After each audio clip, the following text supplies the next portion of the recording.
We are back. Rutgers Season 3.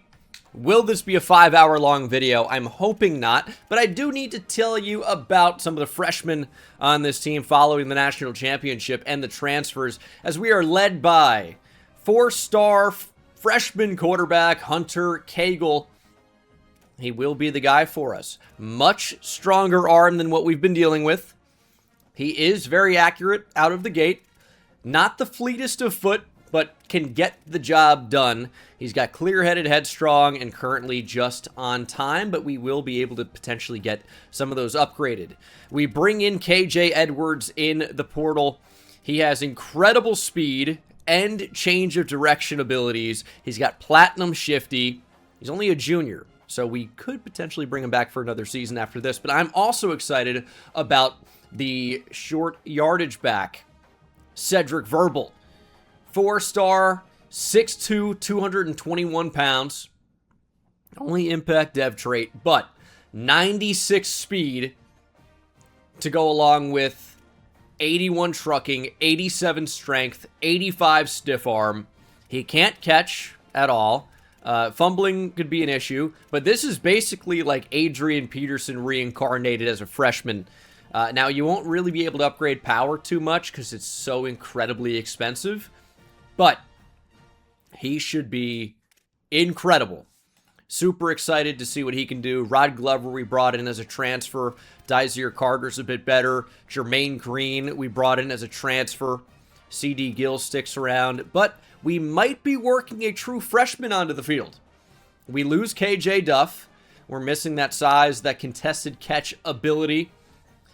Enter 6'5", 200-pound star dev freshman Noah Campbell. Got pretty good speed. The hands are a bit of a work in progress, but they're pretty good already. 85 catching, 80 spectacular catch, 79 catch in traffic. Route running is not amazing, but the release is good. So this might be one of those guys that you say, hey, get down the field, win us a football deep. Lewis Keene got a little bit better. The offensive line is as good as it ever has been with some transfers. And then, of course, Jaden Sedbury we're able to keep. Braylon Edwards, all of these guys are getting better. The interior D-line is crazy. And we got to get really excited about the true freshman, Rylan Reynolds, at outside linebacker, our version of Deadpool. 6'1", 230 lurker with star development. Good general speed, good cover ability, definitely can tackle even though the block shed's not crazy, and can hit just a little bit. He's going to get on the field early and often, but I still plan on playing Benjamin Hubler in the box too. So we'll see what happens with that. At corner, we got Michael Clayton. Donovan Jones is a transfer, and the redshirt freshman was a part of last year's recruiting class. Michael Williams is up to an 83 overall. Elite dev trait. Got good general size and speed. He might even play over Donovan Jones. So that could be one to watch. Got some choices at safety. Jaden Blair, Tariq Hayer. But of course, Benjamin Hubler, we got to get on the field. Messiah Tilson still out there as well. So I am super excited for Season 3. We've got a lot of talent. Our expectations are national championship or bust. I am using a gameplay mod. I think it's called Free Flow in the college football modding community. So the gameplay might look a little bit different this year. I haven't tested it. We're just going in raw for Season 3. Hopefully it's a good balance of challenge plus the ability to actually do things. These play the moments can get a little bit dicey sometimes. That is for sure. So there are actually a lot of good players from New Jersey this time around. That's kind of interesting. You do see some good players from New Jersey on occasion. But see a 5-star pure runner quarterback. That's kind of an interesting build. We're kind of looking all around, but I'd like to keep the great in-state talent in-state. Could potentially add a running back. It's not necessarily at the top of our list of needs, because that's maybe our most talented position overall. There is a 6'7", 5-star tight end from South Jersey, Gerard Meyer. That could be a very fun player to potentially add to the receiving room. The in-state talent this year is exceptional. So, we'll see what works out best for us. Just looking to add talent as always. And we've got about 2,000 NIL. We should be able to bring in some talent. That is for sure. So, let's try to get better. Let's try to win another national championship. And we'll see if these players can help us do that. So, all the 5 stars I've scouted up to this point pretty much absolutely suck. This one does not. Gary Smith might be what you might call generational. 5 overall abilities, including Platinum Blow Up. Coverage is pretty good. He's also got 92 speed, 93 acceleration, 96 strength, 90 play rec, 91 tackle, 93 hit power, 91 pursuit. This is the best, maybe the best player I've ever seen in College Football 27. I mean, the recruiting mod has shown me a lot of really awful players. This is not one of them. Some of the linebackers can get absolutely cracked. And then you can see on the other range, the difference between the second best mic in the nation and the third best in the nation could not be more different. Carter Danzy from Austin sucks. Gary Smith from just down the road in San Antone is absolutely unbelievable. Harold Jones can play a little bit of corner as well. 92 man? Oh, he's ready to go out of the box. Okay. Donnie Fox doesn't have the cover skills, but has Platinum Robber and is a very good athlete with very good size. Aaron Killam is also amazing, not to be confused with Taron Killam. This guy's not appearing on SNL. This guy's playing corner. He's locking it down. All right, the cornerbacks look quite good. We got to come away with one of them. No one is especially local, though, which potentially complicates things, but yeah, these guys are sick. We'll probably just end up taking Anthony Key off the board. But yeah, a lot of these guys are unfortunately not all that great. But the ones who are very good, and some of them I just took off the board because they're so bad. Nasir Jones, probably not worth pursuing. Like, he's definitely cool, but for a 5-star, for what it would take to get him, probably not worth it. I do probably want a quarterback in this class, but not one of them. First game of Season 1, it's a tune-up game against FCS, whoever the hell. We don't care. We're going to beat them. But sometimes you need these tune-up games, especially with a new gameplay mod that could make things a lot more challenging. We're going to see if that's the case. Obviously looking to repeat as national champions. And I do want to see what some of these newcomers can do, like Hunter Cagle. I mean, our entire offense is different except for Lewis Keene and Dysir Carter, right? The offensive line, there are some familiar faces, but not completely the same. As Craig Tomasula makes the tackle. I'm excited to see what Cagle looks like throwing the football. Have not seen him do it yet. A little bit slow to run. He's not fast. He's on the move, though, and Cagle goes for 21. We're going to have to wait a little while to see that first pass.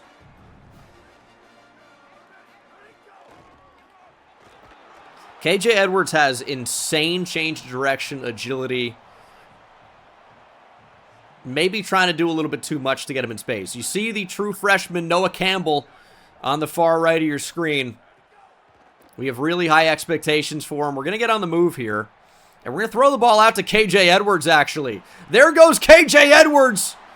Big juke out in space, but can't get more yardage after that. And the first throw in the career of Hunter Cagle goes for 38 with a lot of help from KJ Edwards. And yeah, if Cagle looked slow, felt unbelievably slow as well. There's KJ Edwards. Dude, these FCS players are making tackles. I don't like it. 97 speed, but look who it is. The true freshman Cedric Verbal into the backfield, and he's menacing. He's standing straight up. And he's tackled, but he does get the first down. He should be a short yardage back, so we're going to see him a lot in these types of spots. We just can't seem to sneak through. 22-7 career record. It's not bad. Can we just give Noah Campbell a shot here? If it's single coverage, I'm going to give him a shot. Throw it up. Noah Campbell cannot make the catch. Oh, it looked like he had it. Could not complete the process. And then Lewis Keene's open here on the RPO. Touchdown, Lewis Keene. Good opening drive. I mean, FCS Midwest did all that they could. But in the end, they're really up against more than they can handle, I think is fair to say. 3rd and 8, we will pass. And KJ Edwards is wide open. That's so sad to see. Say a prayer for that linebacker. He just got absolutely embarrassed. Goodness. 3rd and 10, though. Gonna get on the move. Gonna throw on the run. And Noah Campbell comes down with that one. 19-yard pickup. He's not KJ Duff yet. But you'd think against an FCS corner, he's going to be getting some separation, making some of these plays. KJ Edwards, touchdown. He is looking a little bit banged up, though. So that may be his final carry here for a while. Don't want to deal with any injuries. We saw what Antoine Raymond being banged up looks like. So as much as we like KJ Edwards, it might be a lot of Sano, and it might be a lot of Cedric Verbal. Here's 3rd and 9. Running back wide open. It's KJ Edwards, and it's another touchdown. Well, he looks like he's going to be an impact player right away. The junior transfer is dominating FCS Midwest to start. Hunter Cagle doing what he needs to do. Not trying to do too much. Not trying to force the ball in. Give your players some chances and also let your players make some plays. Let's see if Cedric Verbal can heat up. Apparently on fire. He is a big running back, by the way. He is a big running back. Touchdown, Cedric Verbal. First in his career. We can shout about that one. Yeah, he looks like a monster. Kind of got like that high step type of run to him as well. We know our defense is going to dominate. They played great last year. They're even better this year, and this is an FCS school. Like, this should be a team that we completely annihilate. There's Lewis Keene down the sideline. Not going to be caught. Contact was made, but easy touchdown for Lewis Keene, his second. And he's already, you know, a pretty good athlete.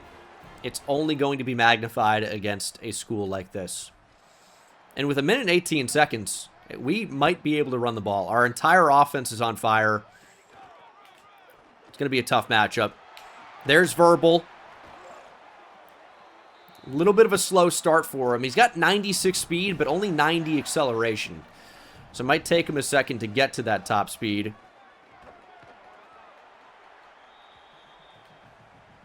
Let's call a timeout. 55 seconds. 53 seconds now, even. We didn't want to just have a ton of time burn off the clock. We might give Noah Campbell a shot here. We'll see if the linebacker stepped up because we've run the ball. I mean, there are some options here. We're going to give Noah Campbell a shot. Can you imagine? Late on it. Late on it. And that's just one of those cases. That's kind of why I like playing a team like this game one. Because we can actually try some things. It's maybe not, you know, like super conducive to success to try some of these things. As Verbal can't make the catch. That ball really floated. We're going to leave the offense out there. On 4th and 5 from the 41. Too long for a field goal. Not really a good spot for a punt. But we can mess around with some things. really use our mismatch to our advantage. That's a great play by the linebacker. Tried to high point that, give our guy a chance. And Midwest is on the board. No shutout in New Jersey. FCS Midwest with a touchdown. And Verbal, we're really just not really seeing that power quite yet. I'm hoping to get it going. And remember, this is the first game of his career. Maybe you're not going to see... Oh, that's a good start. All right. Cedric Verbal with another touchdown. And I've never seen somebody as fired up as he is after each score. I mean, he's freaking out. And it's 49-7. We are completely dominating. As it should be. See if we can score 50. Kind of hope so. Throw over the middle. That's going to be picked off. It's the true freshman, Rylan Reynolds. In his first game, he's got a chance to do something special. Rylan Reynolds will house it. Oh, the freshmen are balling out. Rylan Reynolds. Pick 6. Love to see that.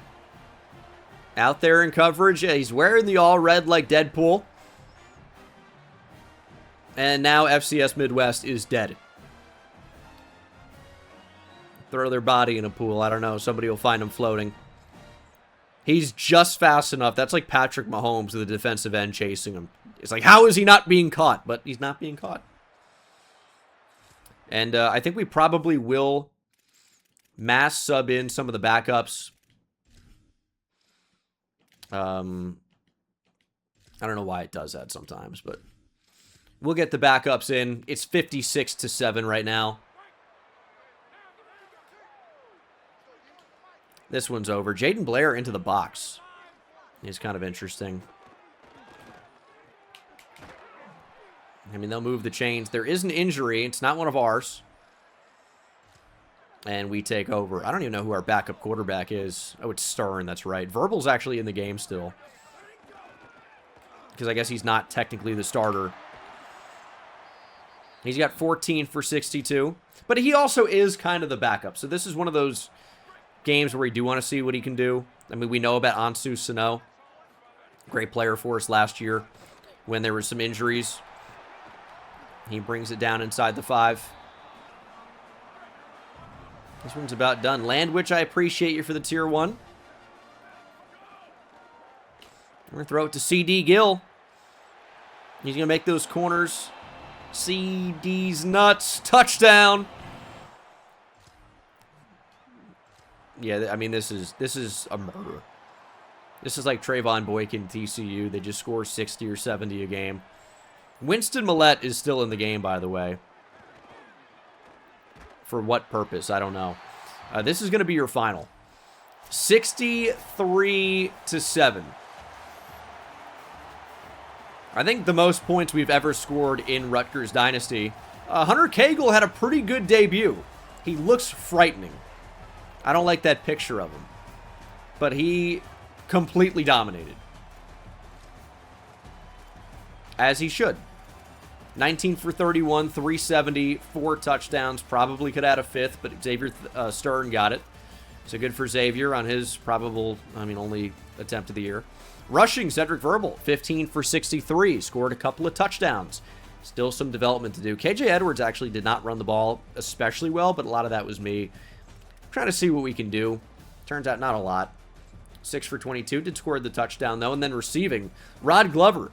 Transfer junior, 6 for 102 and a touchdown. 2 touchdowns for Lewis Keene on over 60 yards receiving. And then KJ Edwards really made his presence known in the passing game. 3 for 81 and that touchdown. CD Gill with 1 as well. And our defense, 2 TFLs for Sedbury, 1 for Braylon Edwards, and Jaden Sedbury had both sacks. Donovan Jones, Michael Clayton, and Rylan Reynolds with interceptions. Our defense played great. Good to see the transfers making an impact. And then Rylan Reynolds with the pick 6 in his debut. Gotta love it. Well, recruiting has got a little bit more difficult. Jalen Briggs. First of all, strong name for a linebacker. Has reached his top schools. If I haven't shown you Jalen Briggs, because I don't believe I did, he's a generational type of player as well. And we feel really good about potentially getting Gary Smith. It's going to be expensive to land these guys, but Jalen Briggs looked incredible, and we just couldn't keep it up.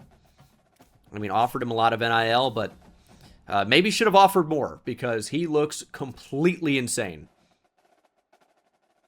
I mean, arguably better than Gary Smith, the 5-star. I mean, maybe better.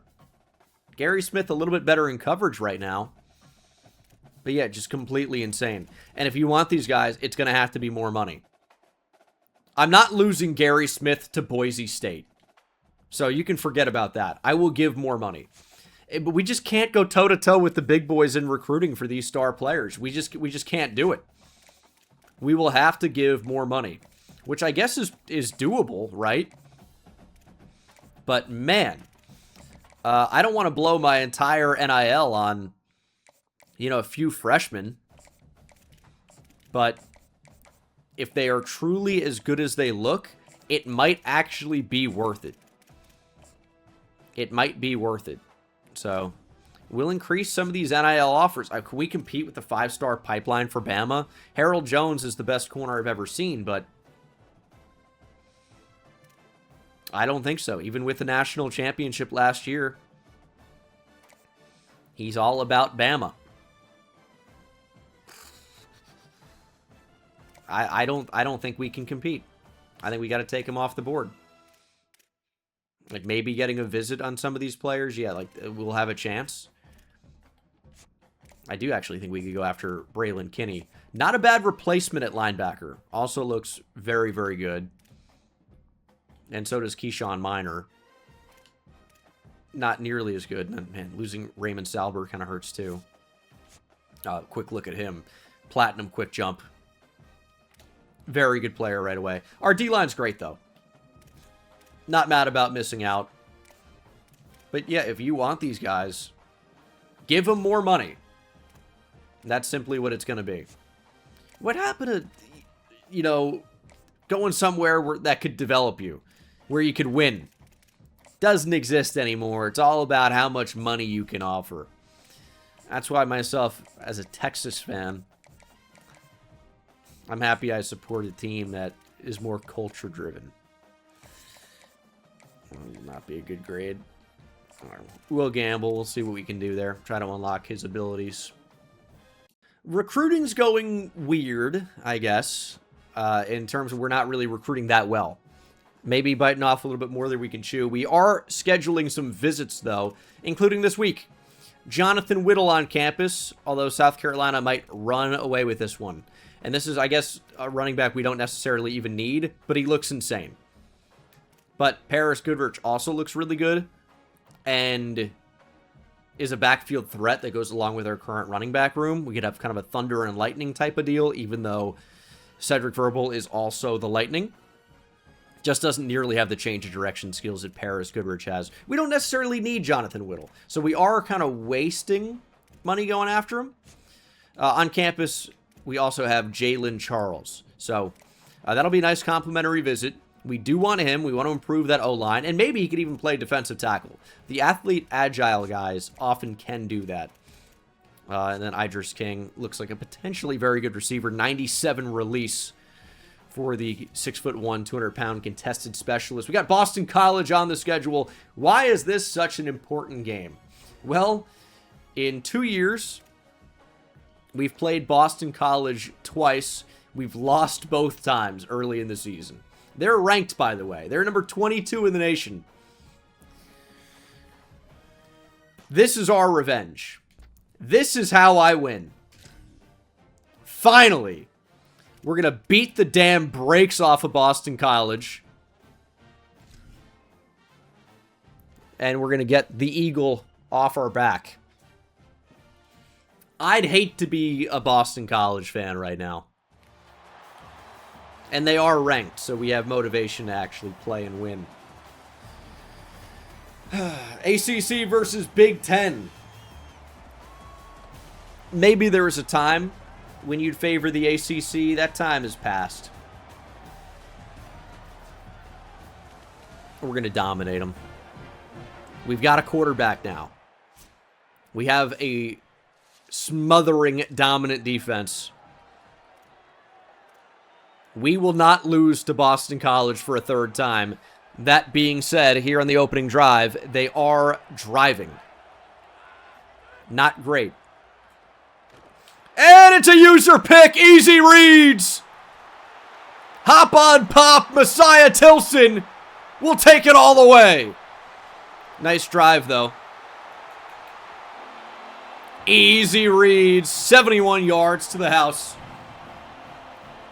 Thanks for coming, BC. It's only going to be more of that.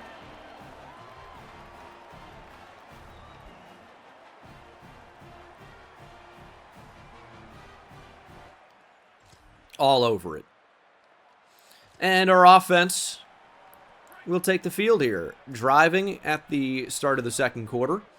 Let's get KJ Edwards the football. Ooh. 2 for 45 to start for Edwards. He goes all the way down to the 1. We're going to try to catch him by surprise with a draw. And KJ Edwards navigates his way in. Touchdown. Let's go, Scarlet Knights. 14-0. And we are in the red zone yet again. Cagle leading us down the field. KJ Edwards walks in. Touchdown. Just as easy as that. We are dominating. You absolutely love to see it. Absolutely love to. 21-0. They're going for it on 4th down. They know they need it right here, right now.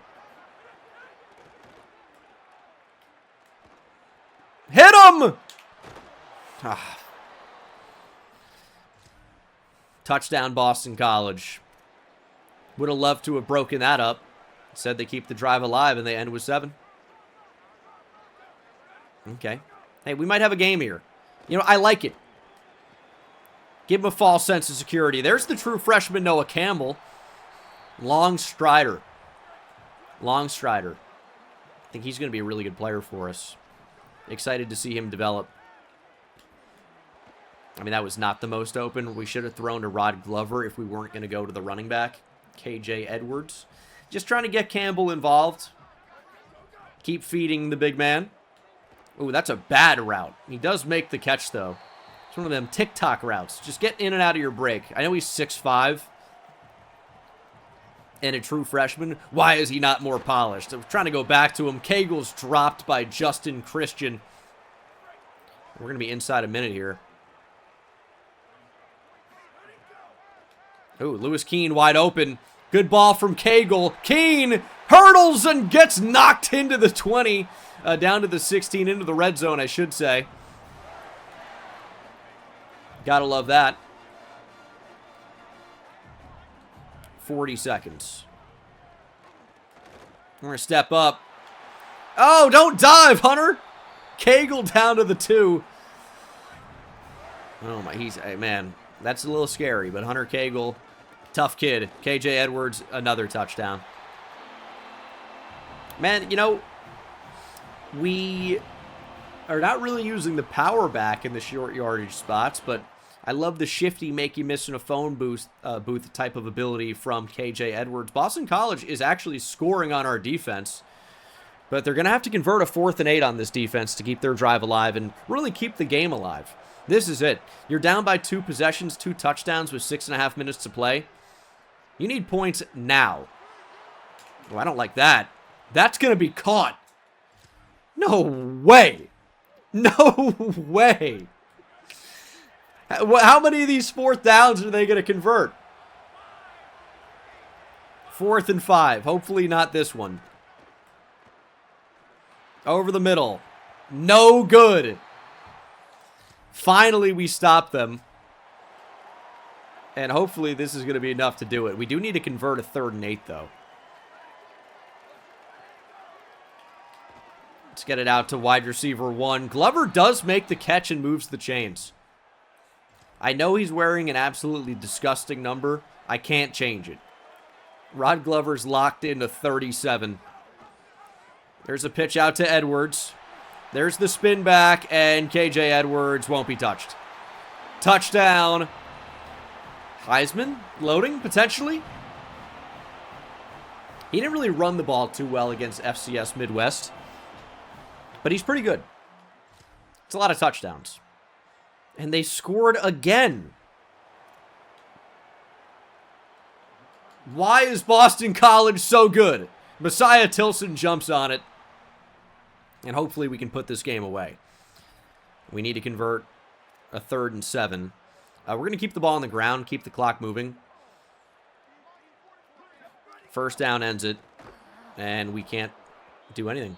He's got 15 for 84 against Boston College. Maybe the Heisman talks were unwarranted, but this is going to do it. They've maybe got another snap here.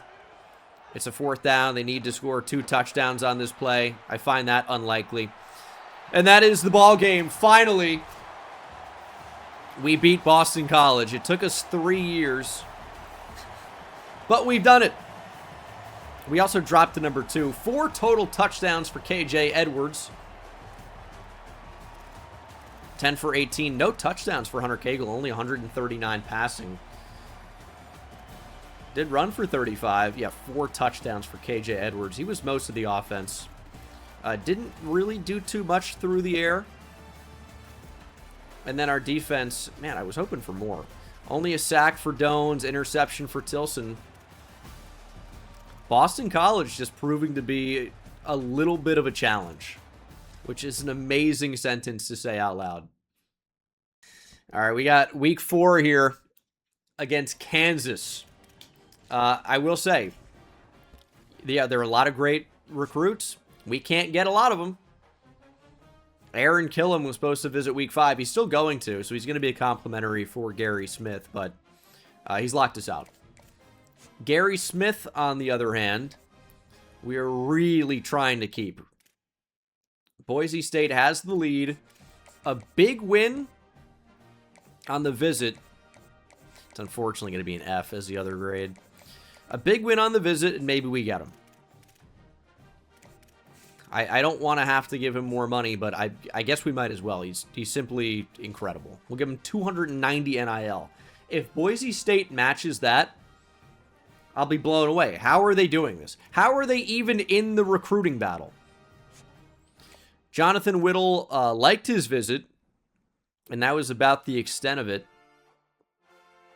Didn't really love the podcast interview. Was just kind of cool about it. I mean, if we even force a recruiting battle, he's just going to go to South Carolina, is what happens next. We gave it a shot, though. We gave it a shot.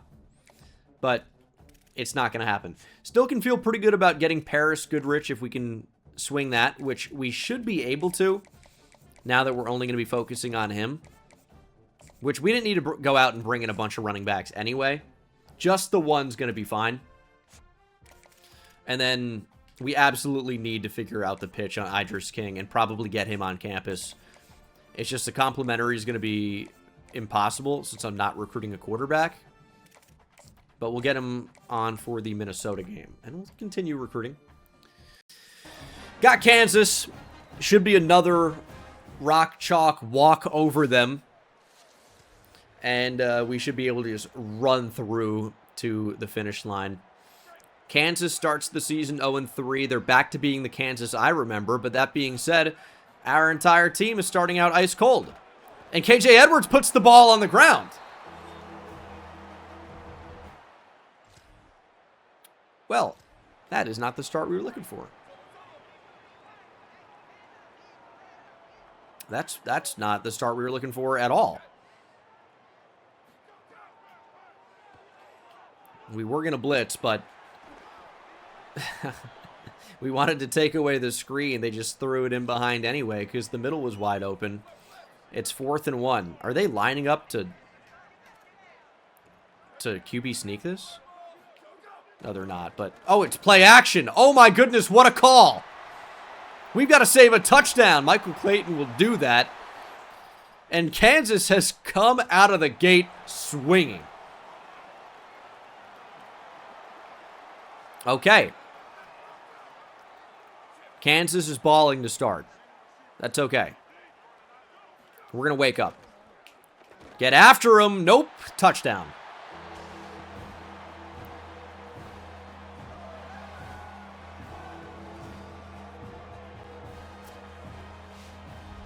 Nate Sims. Let's beat him to the inside. And we've got to convert a 4th down. That's what we're dealing with right now. We're going to run the ball. Cedric Verbal into the game, which makes me extremely worried about KJ. Verbal, he's got a little bit of power to him. It's his first carry of the game. It seems like we might be seeing a lot more, and it's 4th and 11. Are we out of field goal range? Our kicker's not great, but it's a 48-yard field goal. And there's 23 miles worth of wind. Is the meter still broken? Will this be wide left if I kick it? I'm going to pretend the wind exists, and maybe we'll push it over a little bit. Okay, so they fixed that. They fixed that with the meter. Now the wind is actually factoring in with the arrow. That's a good test. Now we know. Would I have to aim for the far left pylon? That wind's crazy. All right. That's good information, though. We know that they fixed that. Previously, the wind wouldn't matter. And it would just be wherever you aimed it. Can we take a better angle to the ball? It's 14-0. Oh, my God. We're the number 2 team in the country. Lock in.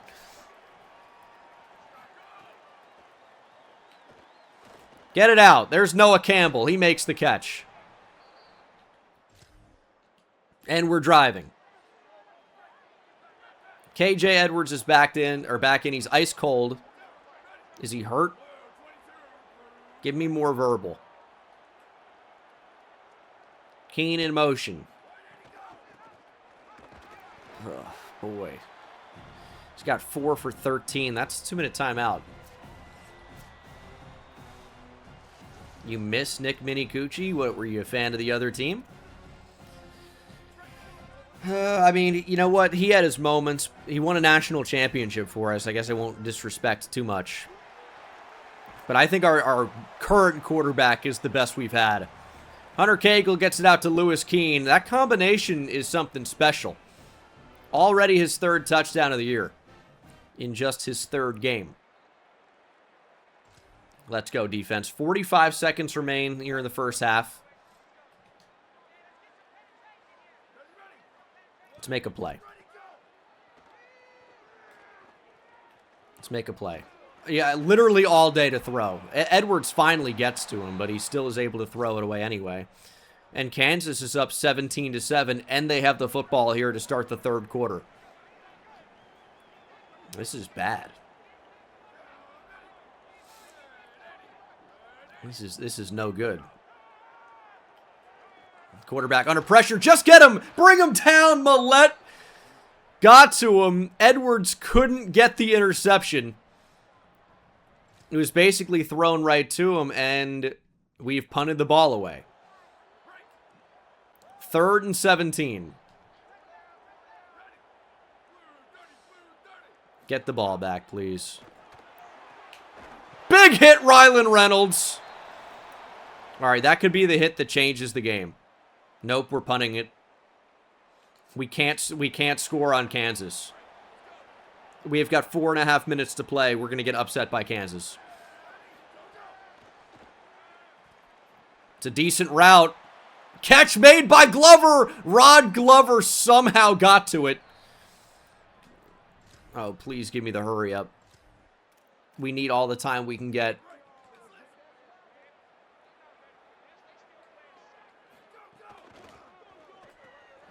That's a good drop. That's a good drop. They covered that.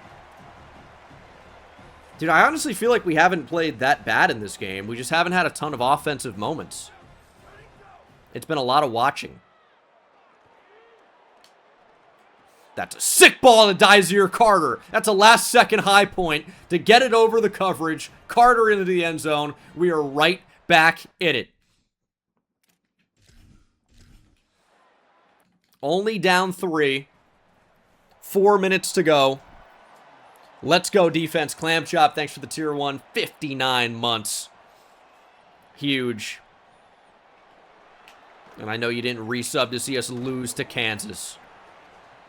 It's not even good Kansas. They've been good before. They're 0-3 to start the year. What's happening? Gotta play better. Our defense has not played well enough. Our offense has not played well enough. You better light up this quarterback. Ball's loose. It's recovered by Kansas. Eric Dones forced it out. We couldn't jump on it. Read option there was not something I was expecting. I mean, I'm kind of expecting them to run the ball. They will. Hubler with the big hit. Kansas again falls on it. And now Dones is hurt. We'll take the injury timeout. Oh, my goodness. I mean, we're lighting up them, but we can't get the football. Just wrap up at this point. We're going to call a timeout. And get Dones out of the game. It's 3rd and 5. Could very easily pass here. We're going to press. We're going to force him to make a throw. Millette closing in. Good coverage. Benjamin Hubler got a hand on it. And we will get the football back. What a drive from Benjamin Hubler. Forced fumble and the game-saving pass deflection. Yeah, and we have Cedric Verbal to return the punt. Okay, that wasn't great.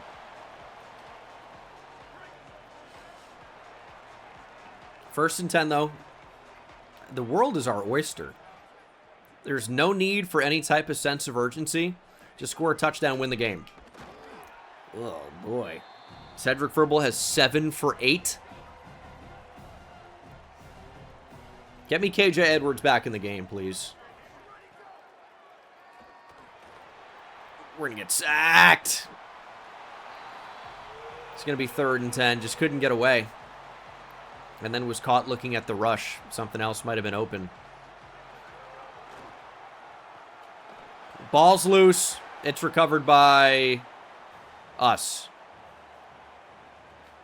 It's 4th and 22. This is a bad spot to be in. Ben Wilson, thanks for the prime. We've got one-on-one. It's our best chance. Noah Campbell cannot come down with it.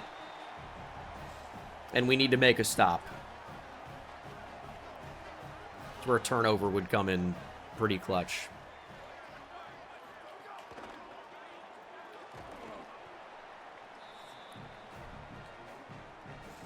Game's not over yet. Sure looks pretty bad, though. We've got to bring... We got to bring everybody down. We need the ball. If we hold them to 3, there is still a chance, though. But I know Benjamin Hubler one-on-one with the running back. He's got 90-plus hit power. The ball can come out. That's our final timeout.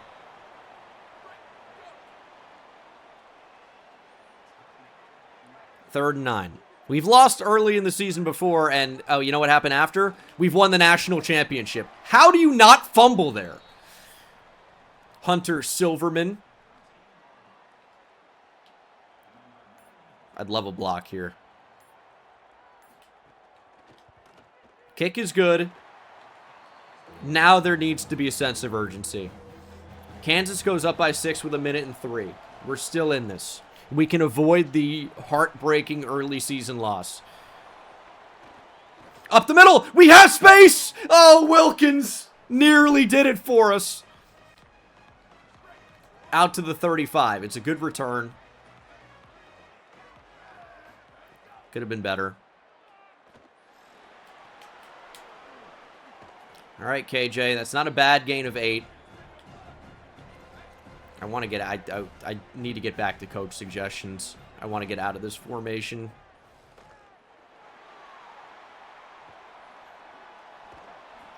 So we're not going to be able to just yet. Okay. All right.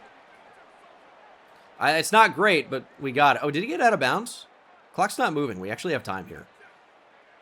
Kind of reset a little bit. Wide open. Rod Glover has nobody near him. We're going to juke. We're going to make a miss. We're going to try it again. And Campbell's knocked out of bounds, but it's a huge gain. Or Rod Glover, not Noah Campbell, excuse me. Rod Glover takes us down to the 23. 31 seconds. Still no timeouts. We're going to give it to Rod Glover. The transfer makes the catch. Touchdown.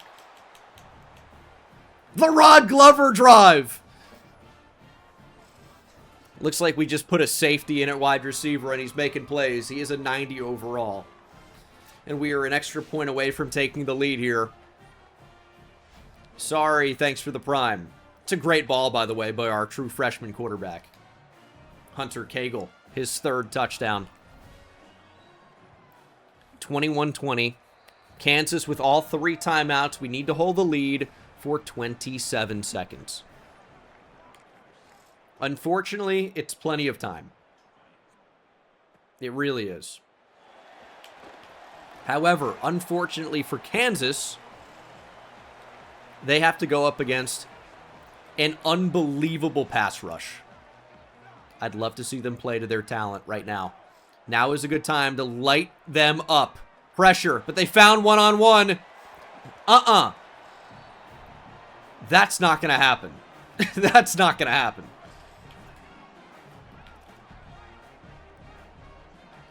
Playing way up. Oh, I don't know if I like this defense with where our safeties are. Throw over the middle. We allowed that. No question about that. 13 seconds. They only need 3. They're still only on the 35. This is fine.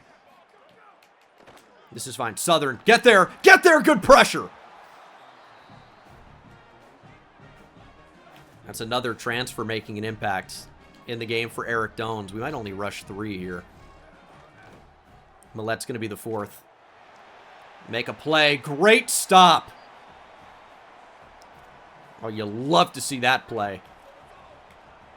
That was the transfer, Jaden Blair.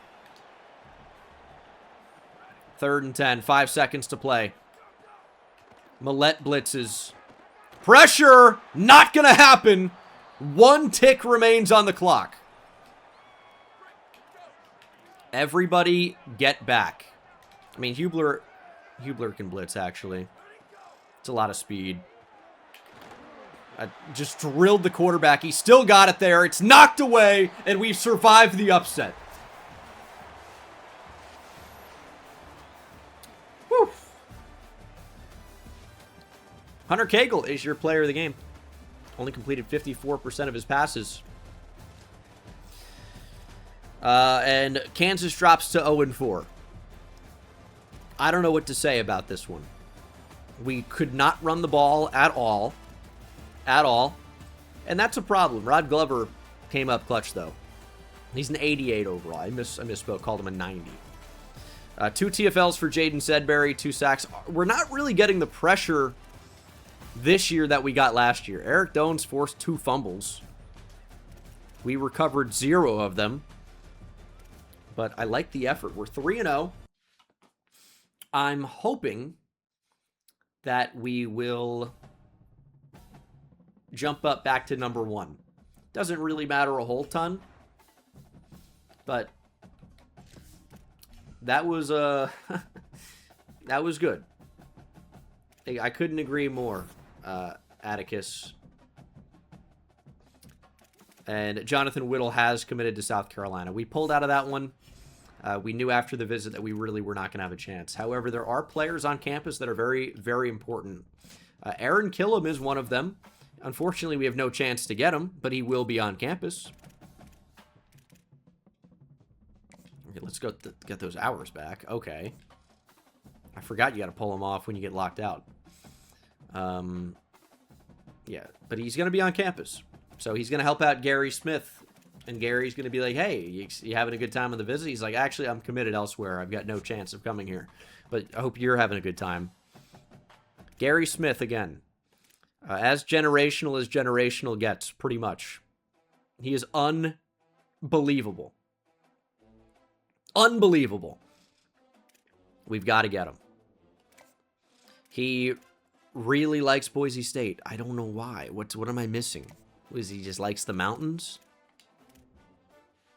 It's an interesting guy, but I wish we could get him some more buddies on campus. It's just the one, and he's not even coming here. But we've got to win this game. We've got to win this game by a lot. Indiana making a run now at Paris Goodrich.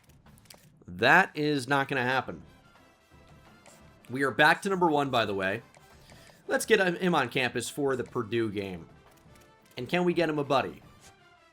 Malik Jackson. It might be too little too late here. But maybe not. If we can just give Malik Jackson a lot more money. 200's not too bad for a 4-star tackle. And then Jalen Charles had a good visit. He's closing in on a commitment. Still need to work on this class in a big way. But if we can just land Gary Smith, the rest will figure itself out. Idris King is on campus this week. I think we are probably good on the NIL. Don't need to give him any more. We can take Whittle off the board completely. Get a ton of NIL back. And use that for other players. But for right now, let's just keep doing what we're doing. I know the class seems small because it is small. But it will fill out. But this is the time when you need to go after the best players. And hell, I mean, Braylon Kinney is a good player. We might be losing some talent at linebacker. Getting him in the class could be good. I think everybody else is fine. Yeah, Idris, by the way. Like, Idris Elba. My fault. And we need to win this game by 17. We need the blowout victory. We have a couple big-time recruits on campus, only one of which could actually still commit to us. That's important to remember. But he is an unbelievable player. We've got to get Gary in the class. And for some reason, at home... Why at home are these guys starting cold? Are we afraid about playing in New Jersey? Winston Millette jumps in front of it. Easy reads. Green eggs and ham. Winston Millette with the user pick. Easy reads for Millette. I don't know that he was especially open anyways. Oh, and his tight end's giving him some beef. Winston Millette just standing there. I like that. So you talk your shit. Get in the head of the quarterback. I'm all about it. Dude, we have time. I could see Rod Glover completely running by the defense. We're going to get blitz here. Ball's going to have to come out. There's Dyzier Carter. Gives us the first.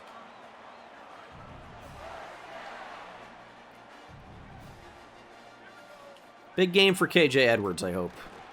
Oh, this is going to be a nice run. KJ Edwards gets the block from Rod Glover, and he is gone. 61 yards for KJ Edwards. Touchdown. KJ TD. We've seen that before. We go from one dominant KJ to another. KJ Duff to KJ Edwards.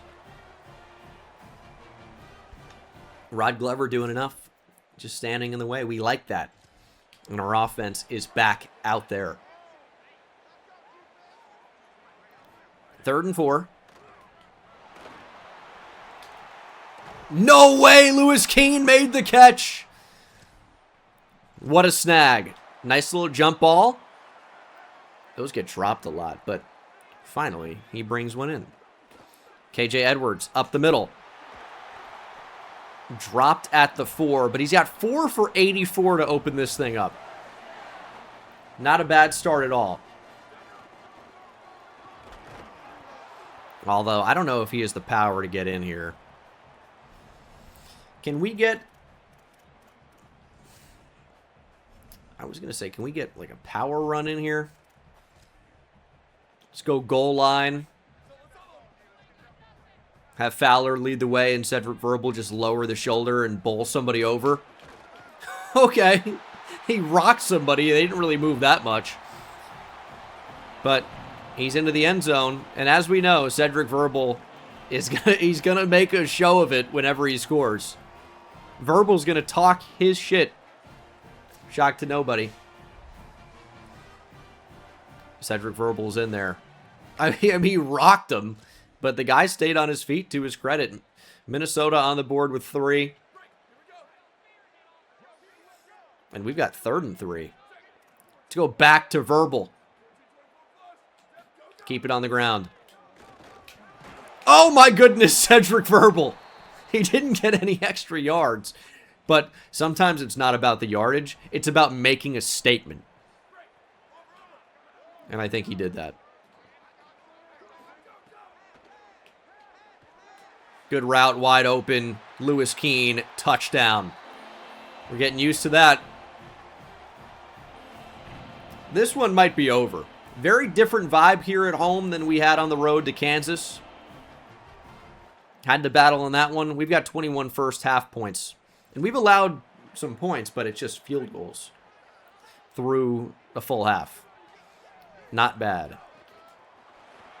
Edwards can't sneak through there and is feeling a bit banged up. He's got 10 for 113, and Cedric Verbal ripped off a run for 27. He'll stay in the game. KJ Edwards is feeling it. So let's stay away. All right, the chemistry is not there for them in the passing game, and we know Cedric Verbal is not a good receiver. Maybe he'll develop in that way. A little early on that. Hey, it's a nice catch. There is an injury. That ball needs to not be out so early, though. Ansu Sano into the game now. I'm going to try and run. Oh, I was hoping Rod was going to set up a block, but he made a miss. Hunter Cagle. Flashing some agility. We're going to leave the offense out there on 4th and inches. Give me Verbal. Interesting expression. Star, thanks for the tier 1. And Verbal, thank you for the first down. I was hoping he was going to get in there. Ansu Sano now into the game. Dysir Carter in motion. Sano will get it, and not the right decision. Wanted to find him a touchdown. Not this time. Rod Glover in motion. He might get the football here. Now they kind of ran with him. Let's go jump ball. Noah Campbell cannot bring it in. See, those were the plays last year where we were so consistent because we would just give the ball to KJ Duff, and he really caught a lot of those. We don't have a KJ Duff this year. We do have a Rod Glover, though, and he scores. Reese, thanks for the tier 1. But having KJ Duff was just so nice because we could pretty much guarantee a touchdown if we found one-on-one in the red zone. Ooh, nowhere to go for Verbal. There's an injury timeout. It looks to be Lewis Keene. Don't love to see that. Hopefully nothing serious as Minnesota faces 4th and long. Trying to stay alive. They found one-on-one. Benjamin Hubler not playing for the pick. He just knocks it down. And Verbal does just run for, what was that, 27, did that say? But I think that might be his final run here. Want to get him out of the game. We have Ansu Sano back in. And he should be able to score. No, he can't. 2nd and inches. Although the touchdown, unfortunately for the Golden Gophers, is inevitable. It stopped him again, but he did get the first down. More time is just ticking off the clock, though. Lewis Keene's back in the game. I want to see if Noah Campbell can make a play. All right. Not exactly how I envisioned that, but I like the result. Is that the first touchdown for Noah Campbell? That might be. True freshman finds the end zone here. I know it's garbage time, but we wanted to see what he was capable of. He was really supposed to run an out. Didn't really happen. But you know what? He worked back to the football and made a nice play. And Minnesota's getting trounced. This one's going to be over. We stay undefeated. 42-6. Cedric Verbal is your player of the game. 13 for 110 and a couple of scores. Nice game for him. Hunter Cagle, I think, played well enough. We scored at least a touchdown in every quarter. 13 for 19 for 137. 3 touchdowns for Cagle. And then rushing, KJ Edwards, very effective as well. 10 for 113 and a touchdown. Although I love Verbal breaking out. I know we're playing him over Sano, but I think developing him is going to be worth it. Lewis Keene was our leading receiver. Bit worried that he's showing an injury here in the postgame. Hopefully nothing serious. Braxton Kyle with a sack. Edwards was hurt as well. Hopefully nothing serious. Half a sack for Dones. The pick for Millette, of course. Our defense is not generating nearly as many big plays as they were last year. I mean, our pass rush was constantly getting home. This year, even with better players, it's not really happening as much. So hopefully that changes. Obviously, we have a new defensive coordinator this year. So that could be playing a factor, unfortunately. And Idris King does commit. Wasn't really expecting that. And joining him is Jalen Charles. So 2 big guys on offense. Malik Jackson picks the Cornhuskers, even though we increased his NIL. And we were trying to get him on campus week 7. So, I mean, I guess he still will visit, but he's got no chance to play for us. He hopefully will help out Paris Goodrich, though, who is nearing a commitment. He's all but guaranteed to commit. But getting Idris King was big. Week 5 visit secured us the verbal commit. Hopefully we can outpace Tennessee. We should be able to. And I think we should be able to hold on for Jalen Charles as well. Unfortunately, Jackson didn't let the recruitment play out. Really unfortunate. But we take the big lead on Boise State for Gary Smith. I don't think they're going to get back in this one. I think Gary Smith is a Scarlet Knight, as BYU has pulled their offer on Braylon Kinney. Is he a playstyle deal breaker? No, coach prestige. That's interesting. Unfortunately, we have struck out on all of the big corners, but there could be some good ones still. Omari Adams is a boundary corner with great speed, good overall coverage, and he's really undecided at this point. But I'm going to tell you, he's going to be worth every bit of 120 NIL. We'll give him more than the 80 he's asking for. I feel like I'm on Shark Tank. For 100% of your services, please. Everybody's cool, just injured during that particular game. We will continue to play on here. I worry about practicing, just doing it manually, because we just face so many injuries. This is a rivalry game, I guess. I will say Maryland at no point has ever posed a threat here to us. So, oh, Jesus. I'm not really terribly concerned, but you never know. I didn't think Kansas on the road would be a problem, and it was. Let's go all white. We really haven't shown off some of these cool alternates. Let's get the USA helmet. Feeling patriotic today. I don't know why you guys are saying we don't have Nut. Nut is a starter for us. Just hasn't really made much of an impact this year. And really, you can say that about a lot of our pass rush. They haven't done a whole lot. But this is a rivalry game on the road. It could be tough. I mean, Maryland sometimes plays better than you think that they would. They're doing a red out. Hopefully they all leave disappointed. This looks unbelievably like Stanford, by the way. That was unintentional. It's going to get sacked. I just didn't feel comfortable going anywhere. I think they really had the best coverage for the play. You think maybe against cover 3 that the inside like slot streak would have been open, but never really saw a window to get rid of that ball. We'll throw that on the run to Noah Campbell and get a couple yards back, but it's not really his game. He's more of an outside type of player.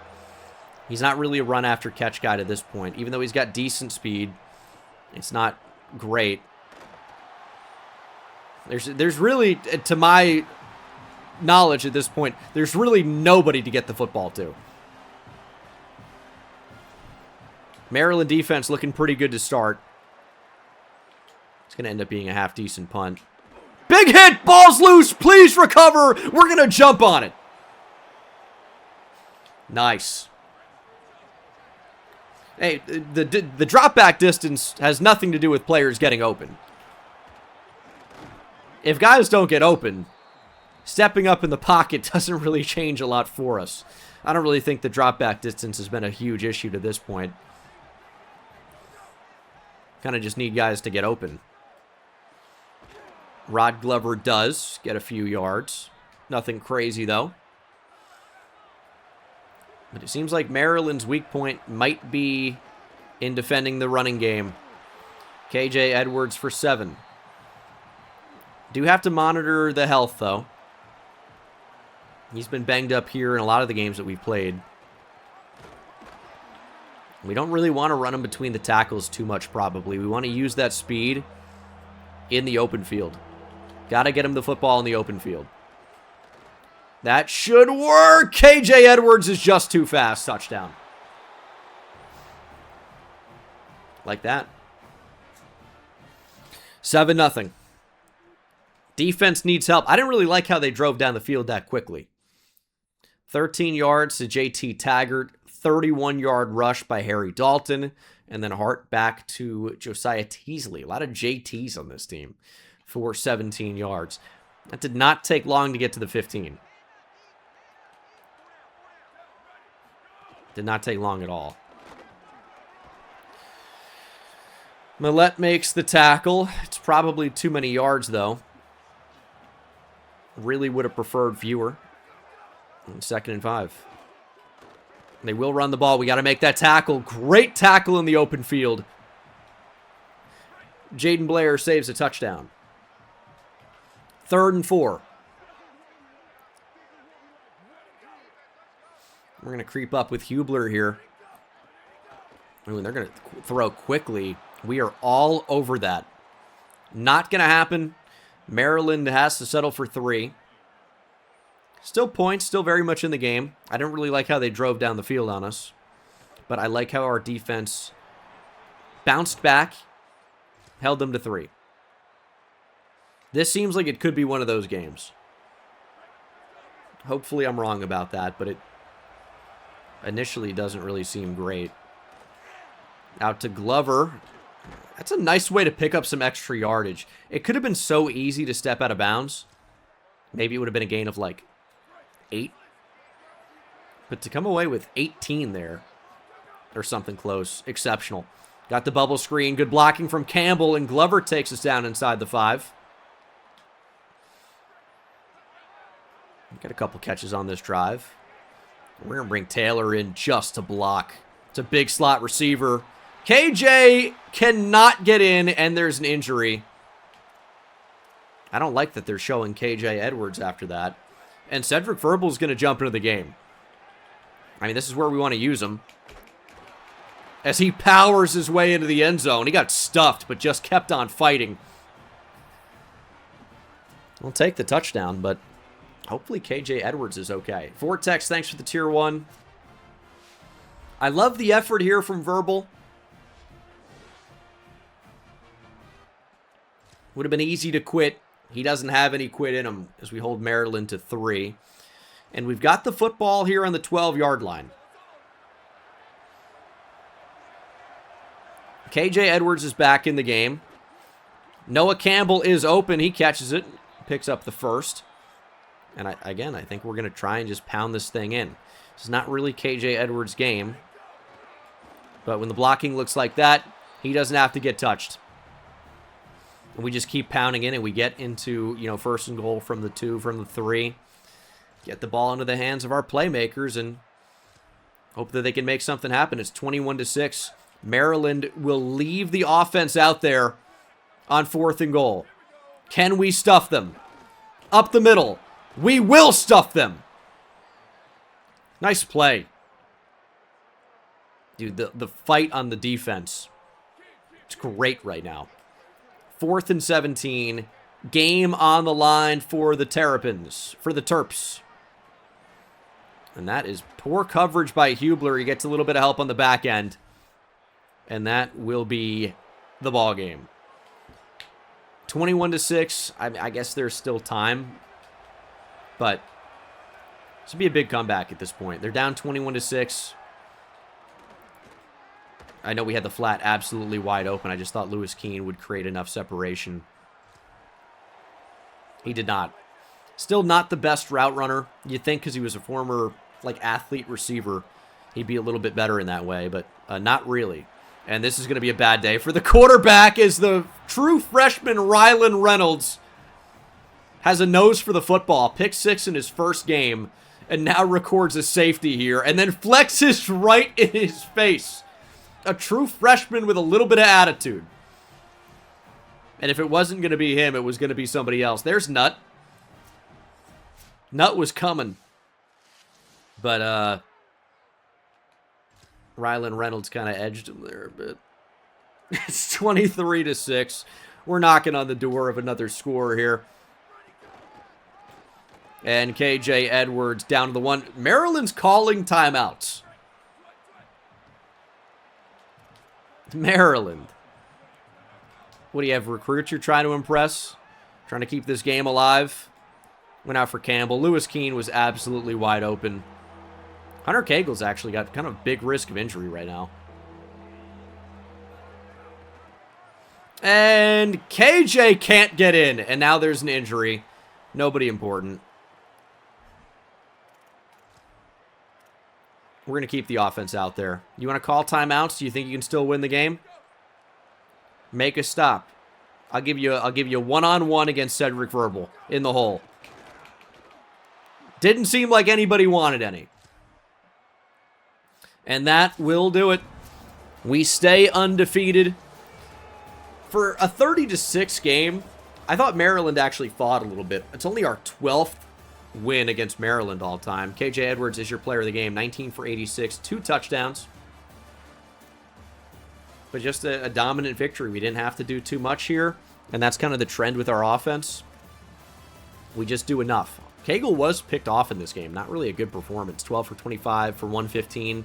No touchdowns and a pick, but we just scored on the ground. I mean, Verbal had 2 carries for 2 yards and 2 touchdowns. KJ Edwards, of course, saw that stat line.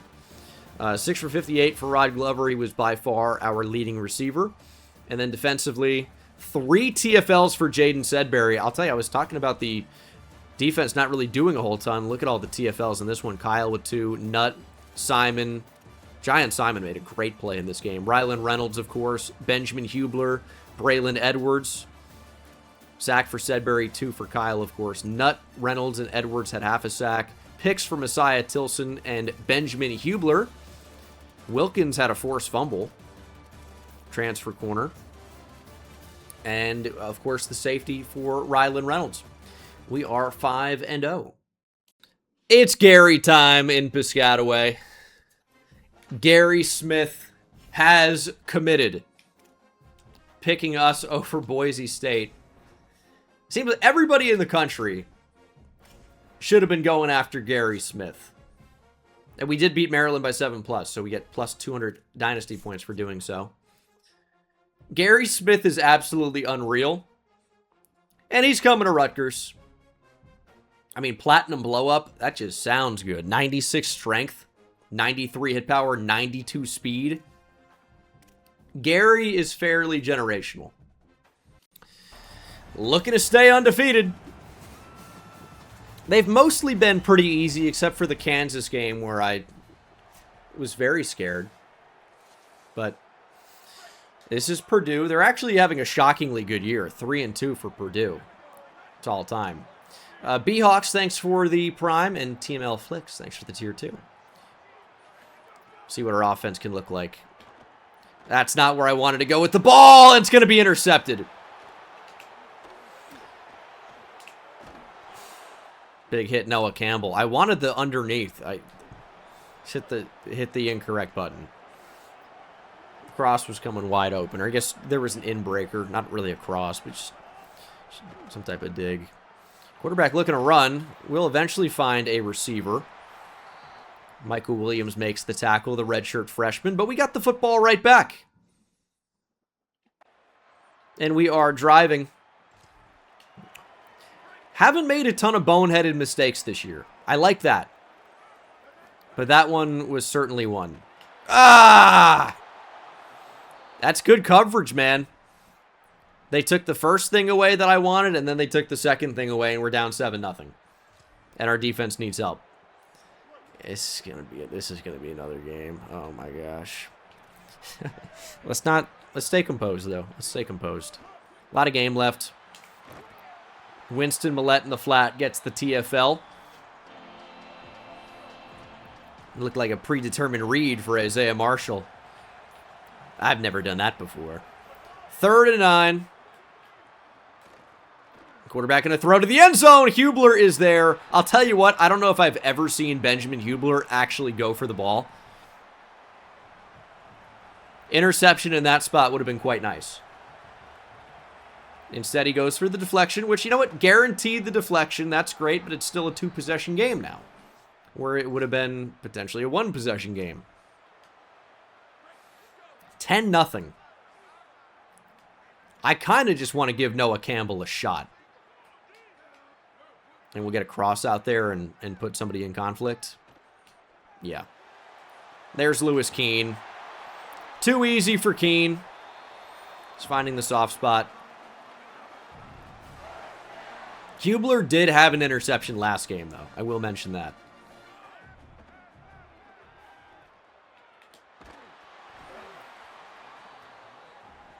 There, I dropped back too far. 43 seconds. Just need points here. Lewis Keene should have enough for the first. Not going to do it. And because it doesn't let me hurry up, despite holding down Y, I'm forced to call a timeout. Bad spot.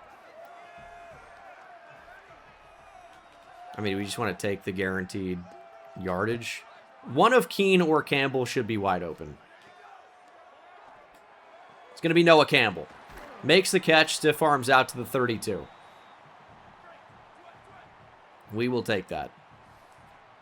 32 seconds remain. Would love a touchdown here. There's Rod Glover. Good ball from Cagle. It's nice to be able to rip a bullet and not be worried that it's going to be completely not even close. That ball's so late. It's so late! Just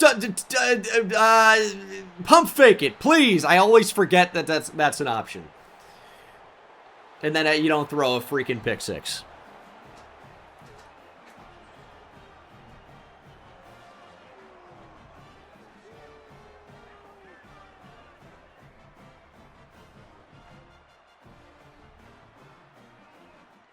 Wait, a touchdown, too, on the out. 17-0. We've got to convert a 4th and 2. Winnable game still. It's Purdue. Let's remember who we're playing. There goes KJ Edwards. That's going to be big to get back in it. We're on the board. KJ Edwards with a breakaway touchdown. That's the spark here in the third quarter. That's the spark. It's 24-7. Oh, my God. We didn't get one moment in the entire run. Are you kidding me? Also, there's no down and distance. It's 4th and 10. Okay. What is this supposed? Hey, figure it out. And that's going to be not the correct move. I mean, it's a perfect throw. It's an absolutely perfect throw, and it's an unreal catch from Lewis Keene to keep the game alive, if you can even think that it's alive.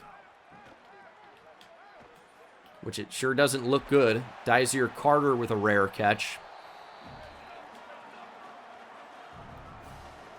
I mean, this would be a miracle comeback. Unfortunately, I think we are staring our first loss right in the face. Just made too many mistakes. I mean, the first one, that'll happen to me every once in a while. The one in the flat was absolutely abhorrent. Saw it the whole way, still made the mistake. Those are the ones that are unacceptable. We can't even get in here. I mean, enough time is on the clock where maybe, right? I mean, I'd love to see what the down is. Maybe this will fix it. Doesn't. Doesn't fix it. It's third down, though. KJ Edwards touchdown.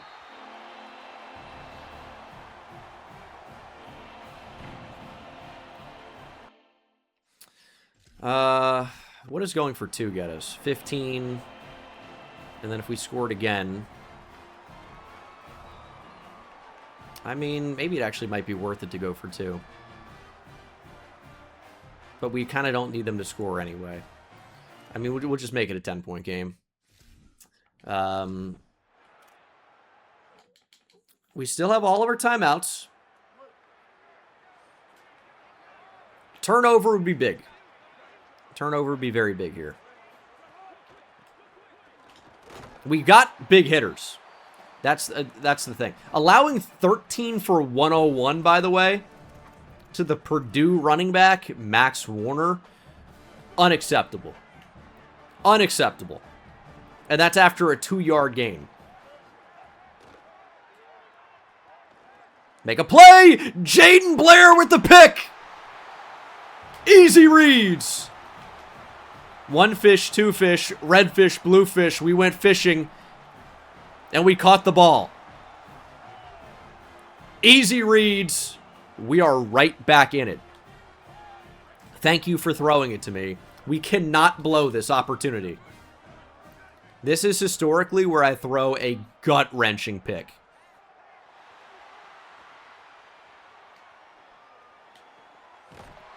All right, Lewis Keene makes his 5th catch. He's got 93 yards.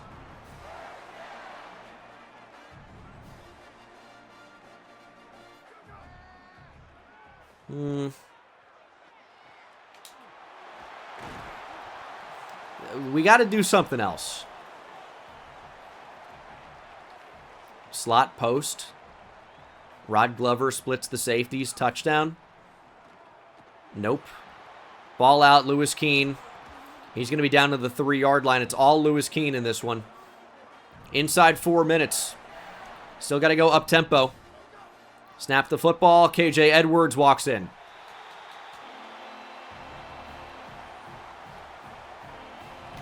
Fat lady ain't singing yet.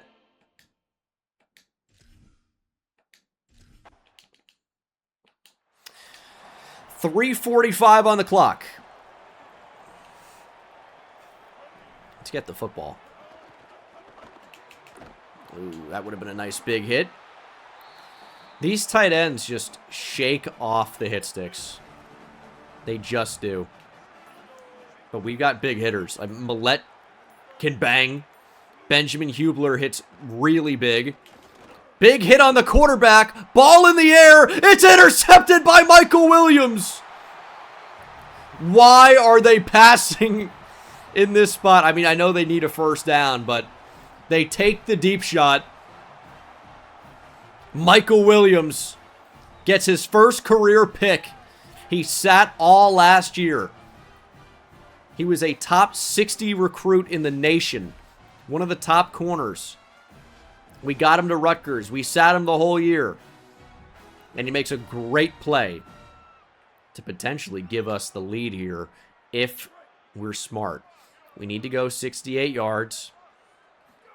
Entire playbook is open to us.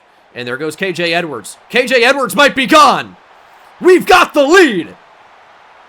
KJ Edwards has done it again. Purdue offense right back out there. Only need to play defense for 1 play.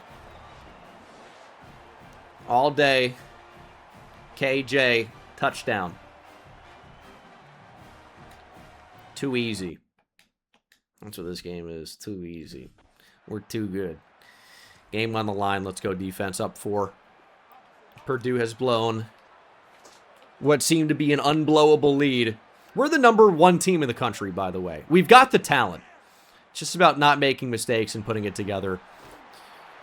Under pressure and dropped by Braylon Edwards. He's starting to heat up too, by the way. That's 1.5 sacks today.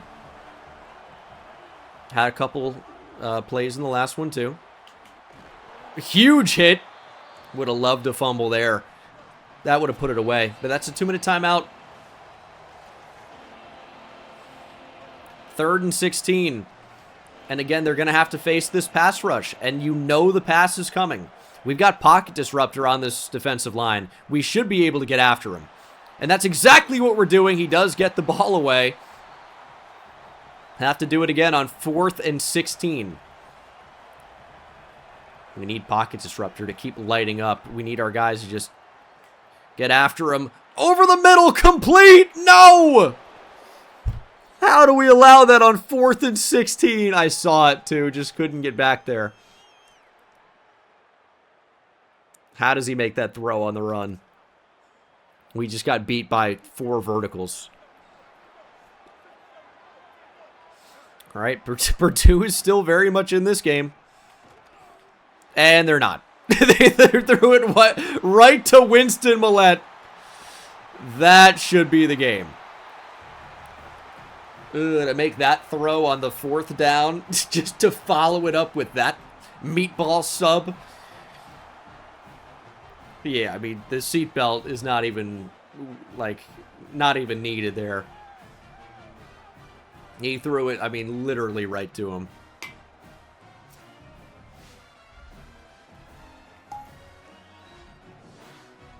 Clean pocket. He had time. Couldn't really have made a worse decision. You know what? I've been there before. I do feel you. They've had no answer for KJ Edwards. Will they now when they need to stop him to win the game? Somehow, yes. How was that tackle made? How did he do that? I thought this was the game-ending run. Juke move on the safety. Follow the block's gone. He just got tripped up. I mean, he broke out of the arm tackle. And then his left arm, his left hand, got him on the right foot and tripped him up. Imagine that's the play that saves the game for Purdue. It won't be. It will not be. They've called their final timeout. That's the game. We survive yet again, avoiding another monster upset. Kansas and now Purdue. Listen, a win's a win. It took 21 unanswered in the 4th quarter. We're just so much more talented. It was about going out and making it happen. And through a couple of, huge mistakes. But KJ Edwards bailed us out. He went 15 for 183 and 4 touchdowns, and by far his biggest game of his Rutgers career. Lewis Keene, over 100 yards receiving. And then defensively, 2 TFLs for Nutt and Braylon Edwards. Both had 1.5 sacks. And Winston Millette had a tackle for loss. He had an interception, as did Michael Williams and Jaden Blair. I mean, I'll tell you, the Purdue quarterback chose a really bad time to start launching picks. I think that's 3 fourth-quarter interceptions to lose the game. That's a tough look. There's a really talented player, 4-star running back from Kennesaw, Georgia, Paris Goodrich. Joining him is the hard commit, Idris King. That could be a very good player for us. Jalen Charles as well. We are losing some more players that were on the board. But this is not the time when we need to completely kill recruiting, as KJ Edwards, of course, is your Big Ten Offensive Player of the Week, and maybe even your National Offensive Player of the Week as well. Although, no, he was robbed. Just focusing on trying to land the biggest players we can at this juncture. Boise State has stopped recruiting Gary Smith because, I mean, he committed to us. So they're like, we got no chance. And you know what? You are right. I think that's good. Just give up. Let us keep Gary. Don't even worry about it. And then, I mean, do we want to get Keyshawn Minor on campus? Maybe. We'll figure it out. I'll update you guys when we get more commits. For the first time in either ULM Dynasty or Rutgers Dynasty history, we've got a player on the Heisman watch. KJ Edwards, 5 for 183, averaging 12 yards per carry, 4 touchdowns in his last game. He's on the Heisman watch. Will he keep it up against Illinois? Is that how you say that? No, it's Illinois. It's my fault. Will he be able to keep it up here against the Fighting Illini, or Illini? It's a bad bit. Anyway, Illinois shouldn't be too much of a challenge.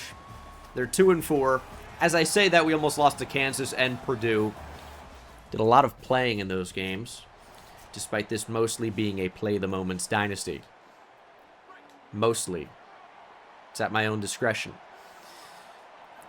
Let's go. KJ Edwards.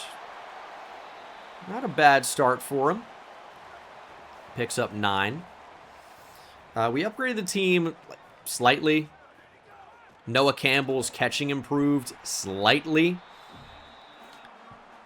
My vision for Noah Campbell is, I mean, Julio Jones type of player. Just might take a little bit for him to get into that type of territory.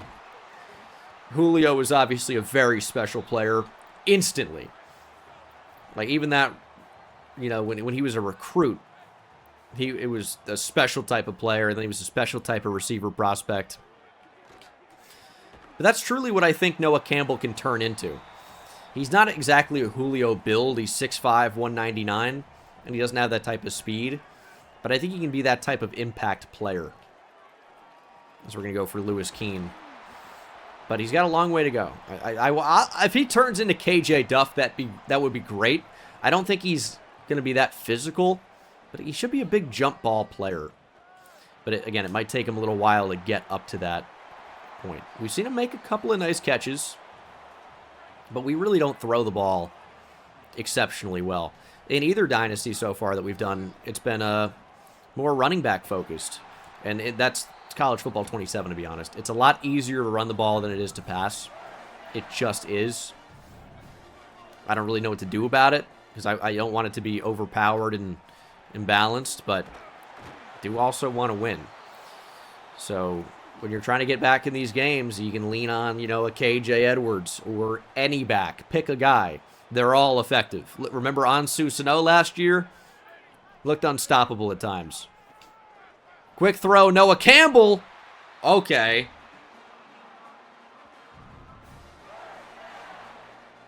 Maybe it's a good thing we were talking about him. That's a pretty big catch for Noah Campbell. He took a shot. And Edwards is dropped for a loss. That's a tough catch. Now Noah Campbell's earned my respect. 2nd and goal. Let's go back to him. Noah Campbell, touchdown. He's so tall. He made, like, you see all the players leaping for the crossbar, trying to dunk on the goalpost, but Noah Campbell looked like he actually could easily. Take a look at this. I mean, you never see anybody get up that high here in college football, but Noah Campbell could. Only 7-0 here. Not exactly dominating the first quarter, but it's early. I don't even think they're going to get this snap off. We're going to go to the second quarter. We are undefeated through a quarter. Stop the clock. Stop the count. I knew something wasn't right. I'm like, what did I say wrong? It's 3rd and 10. And pressure's there. It's Eric Dones who got to him. And there's an injury timeout. I'd be surprised if it wasn't Eric Dones, to be honest. This guy's constantly hurt. And unfortunately, we were forced to punt. Trent, thanks for the prime sub.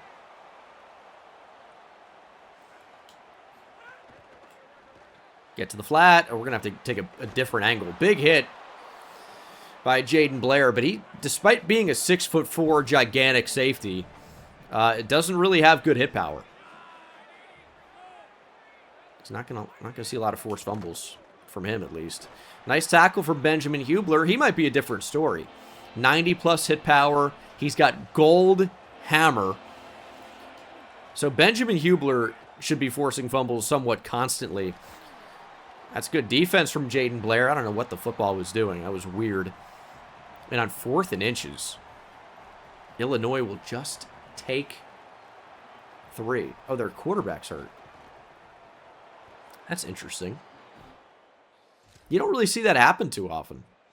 These QBs can take some real punishment and just keep on slinging it. Give me a Noah Campbell jump ball. Could this be the Noah Campbell game? Didn't really get what we wanted there. 2nd and goal. I kind of think Lewis Keene could just run by him. Free release if the linebacker runs with him. We've got one-on-one. Keene makes the catch but does not get a foot down. And it's 3rd and goal.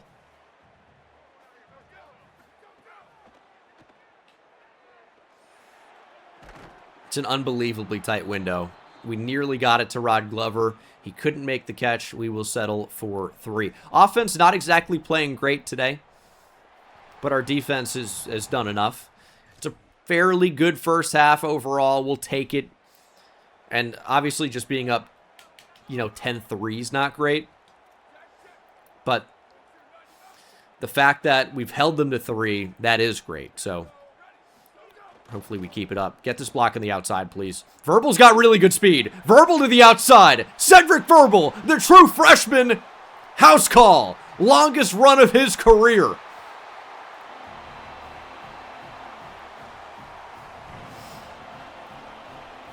(17-3) Scarlet Knights. He's got breakaway speed if we can just get him to the open field. I mean, he should have that power too, but he's got incredible speed for a 220-pound running back. Big touchdown. But Illinois scores their first touchdown of the game, and they have the football. 17-10. 3:13 to go. We'll see what happens if they don't get this 3rd down. If they will, so it's not really even worth talking about. Michael Williams beat there. Would look like some type of out and up. Would have been a weird field goal potentially, but you never know. I feel like every opposing kicker drills every kick in this game. Lay the big hit. I mean, Jaden Blair does, but again, he's not really going to force a lot of fumbles with his hit power. It's kind of got to be Millette or Hubler. One of those guys can jar the ball loose. Eric Dones even. Trying to cover everybody. It's a throwaway. There were really 2 wide open receivers. But he who hesitates lost. And he hesitated and lost the opportunity. 3rd and 6. Got to be aware of the running back here. See what he does on 3rd down. Going to leak out to the flat. And the middle is wide open. Touchdown. Illinois has tied it here. Unbelievable. Absolutely unbelievable. We might be the worst undefeated #1 overall ever. There's a chance of that. How can we not annihilate these teams? Annihilate the Illini. That's the name of the game. And yet we're locked at 17. Quick throw, Lewis Keene, touchdown. Back up here to start the 4th quarter. Defense needs to lock in. Offense needs to lock in. We've got to play better. This is good, though. 4:40 to play. Up 24-17. 3rd and inches. We're going to catch him. KJ Edwards a little bit banged up. That might do it for him. Really don't want to risk injury. In fact, Ansu Sano will replace him. And we'll keep him in the game. Just Cagle going to get sacked. Should just be keeping the ball on the ground in this spot anyway. Don't even have chew clock on. That's a mistake. There goes Verbal. Need more there. Need more. 3rd and 13. Verbal stays in the game. Gonna keep it on the ground. Oh. 2-on-1, unfortunately. He just doesn't really have the make you miss in the open field yet. But that's a fine result because we're going to make it a 2-possession game with 3:37 to play in the 4th quarter, even less now. Just need to not let them score twice. And they might not even score once. They need to convert a 4th and 10. Let's go, defense. It's good coverage. He's eventually just going to run. That's not what you want to do on 4th and 10. But again, I've been there before too, so I get it. 3rd and 6. Illinois out of timeouts. Went for Rod Glover. I saw the defensive tackle back up into the space. I'm like, we can just throw it by him. Unfortunately not. We will leave the offense out there, try to end the game. It's already a 2-possession game.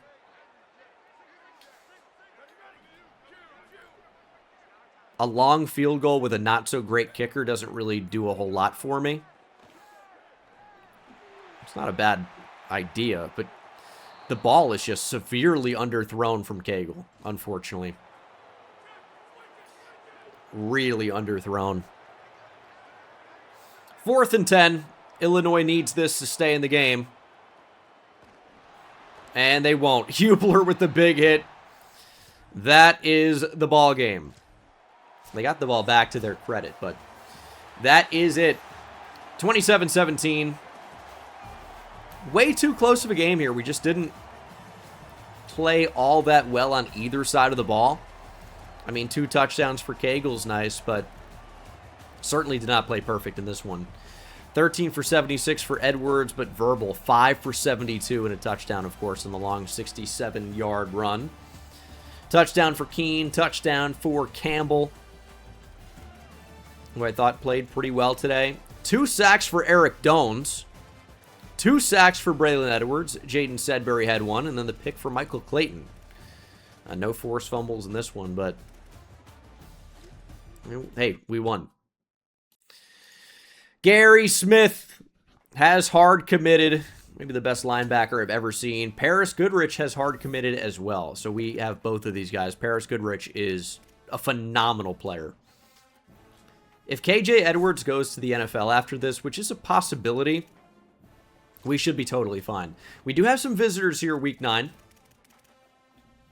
Who's that going to be? Keyshawn Minor. This is a battle. If we want him, and he's got good speed. That's kind of like the whole pitch for him about why he's good, is he's got really good speed. But he does, though. Everything else is not my favorite, but he's got stuff you can't teach. With a good visit today, and now that we raised the NIL on him, I think we get him over Louisville, but we've got to have a big win. Braylon Kinney will also be there as a complimentary visit with Keyshawn Minor. Great speed, a little bit more well-rounded of a player, for sure.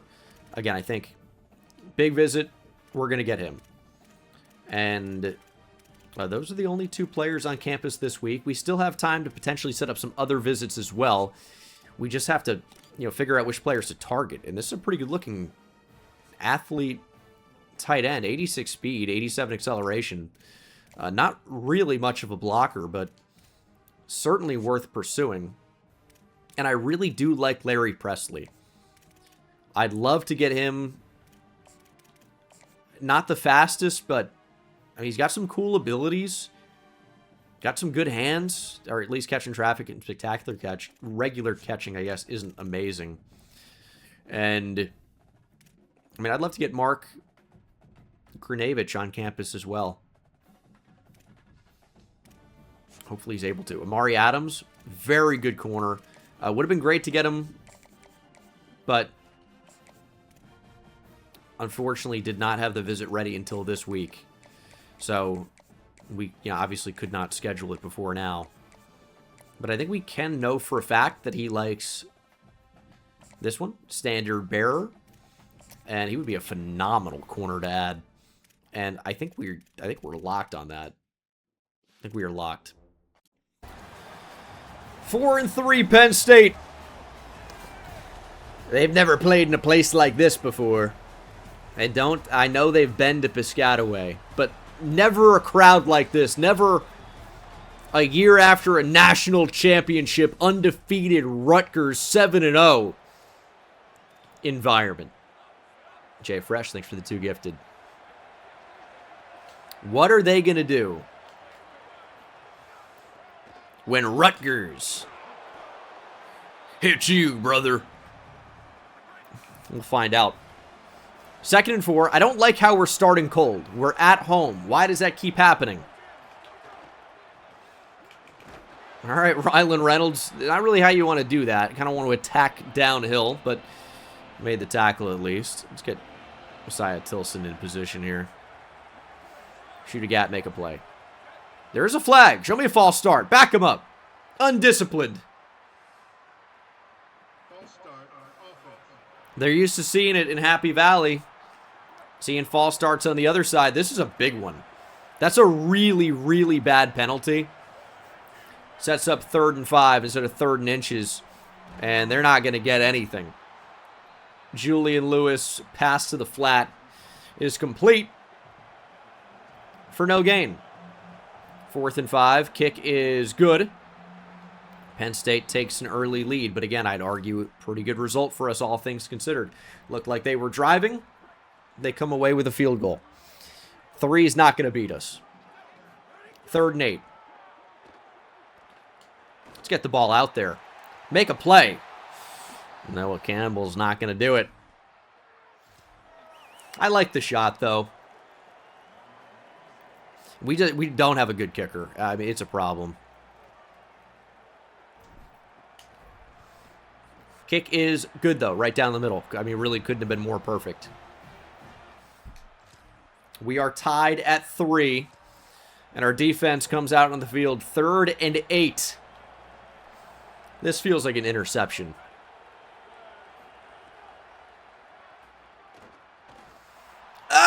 Can't get to it.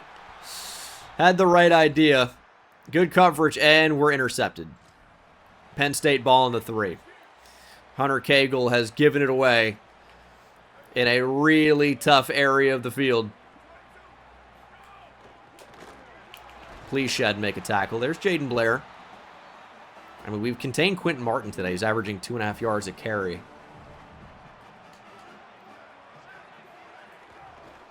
Quarterback keeps it. Messiah Tilson drills him. Gonna have the quarterback, Julian Lewis, seeing Jesus. Messiah Tilson, big hit. 3rd and goal. We can pass commit. They're leaking the running back out. Julian will try and run, and he is sacked by Braylon Edwards. Again, we hold the Nittany Lions to just 3. Or do we?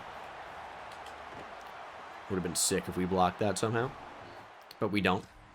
Let's not turn over the ball. But on these 3rd and 8s, I mean, you're forced into a passing situation. And I don't like that. Underneath, Rod Glover breaks a tackle and somehow picks up the first. It's good speed there. And we're going to keep the offense out there on 4th and 5. Is that the right call? Honestly, doesn't really feel like it. But I'll trust the offensive coordinator. He's got the right call for the moment. And we're just not on the same page there. And we turn it over on downs. But our defense gives us another shot. And we can make it 10-6 before the end of the first half. late there to Noah Campbell. Just wanted a little bit more than just the 6. That's what my girlfriend told me. Here's 2nd and 4. Out to Noah Campbell. Nice play over the middle. They're just going to leave him. We're going to feed him. A minute to go here in the first half. On the run. Cagle sacked, fumbled. It gets out of bounds. That's strategic. That'll stop the clock.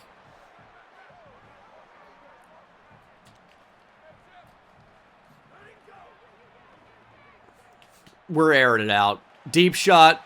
Noah Campbell makes the catch. The true freshman is the truth. Noah Campbell. Biggest play of his career. What a snag. 6'5". Got to abuse the size.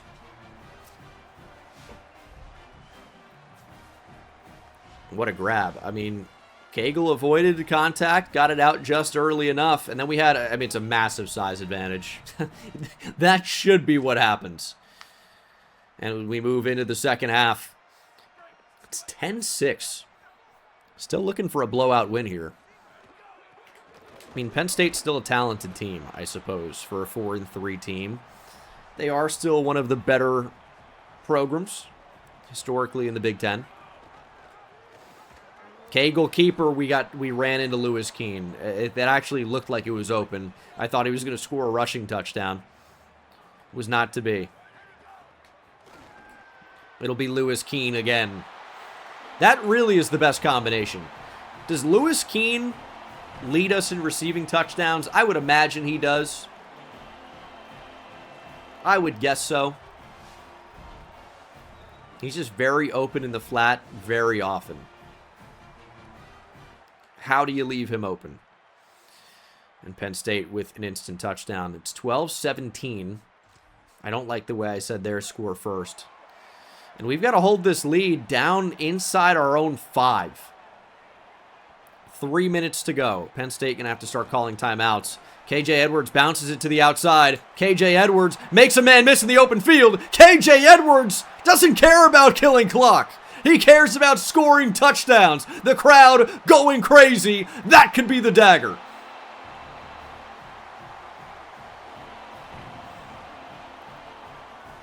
That should do it. 95 yards to the house for KJ Edwards. But it really does leave Penn State still in this game. I know that sounds crazy, but there's a world that exists where we easily just run out the clock. Now they could get the ball back and potentially score and get the ball back again. They have 3 timeouts, but that is not going to happen. It's 4th and 21, a minute and a half to play. And sacked. That will do it. Braxton Kyle in there. And that is the game. 31-12 is your final. We kind of did make it a blowout in the end. Outscoring them 14-zip in the fourth quarter. Hunter Cagle, 240, 2 touchdowns. And then rushing KJ Edwards, 9 for 142 and 2 touchdowns. And he's hurt. I mean, hopefully not seriously. Rod Glover, 6 for 85. Campbell, 5 for 105 in the touchdown. Lewis Keene's only catch went into the end zone as well. Braylon Edwards, man. That's a pretty good game. 5 sacks. They had no answer. And look at all the TFLs. Hubler, Tilson, Reynolds, Millette, Blair, and Dones, who also had a sack. And we had a lot of sacks. 5, 6, 7, 8 sacks for the team. No picks, though. Braylon Edwards, man. He can be a dominant force at times. And we've talked about kind of the lack of production. Well, the guys are starting to turn it on. Braylon Edwards had, a huge game last year in the Big Ten Championship and really continued that through the college football playoff. And he set the single game sacks record. Braylon Edwards is an absolute animal. I mean, I don't think there's a question about that. He was a recruit where we could tell from the start we wanted him. Like, exceptional speed. Just needed to develop a bit as a pass rusher. And he set the Big Ten single game sacks record as well. Yeah, he's a beast. Just needed to develop a little bit as a rusher, but now that he's done that,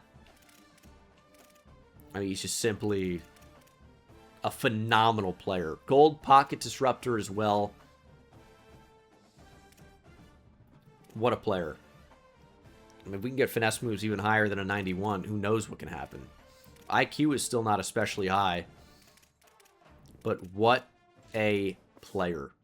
That's 9.5 sacks this season through 8 games. I know that's 5 in 1 game, but still, it's not like this is a fluke. He's been that guy. What a player. But we move on. 8-0. #1 team in the nation. We'll see if KJ Edwards can jump back into the Heisman conversation. That one run alone might be enough to do it. We're going to find out. Last week of the season for visits, our final home game, we will start against 1-win UCLA. Keyshawn Minor majorly enjoyed his visit, but I could see Mizzou making a push with a big win at home this week. So we'll see how that goes. Braylon Kinney also had a great visit, so looking good in that regard. And now Miami really making a push for Haywood Winston, who is a gem. 91 power moves, 89 block shed, 88 tackle. It's time to offer a scholarship. It's time. Now, he's obviously not going to play over Braylon Edwards or Jaden Sedbury, but for the future, Haywood Winston could be the guy. Looks phenomenal. And we'll just continue to work on the class. So, feeling good. Let's keep winning. And hopefully a little bit easier than we've been doing it. That's for sure. It's probably nothing, but Nathan Byers is a 5-star dual-threat quarterback that has championship contender deal breaker. And I guess Michigan didn't meet his championship contender deal breaker for a time. Or whoever he was committed to. And he is now not committed. So, that's probably worth going after. A lot of the 5 stars with the recruiting mod absolutely suck.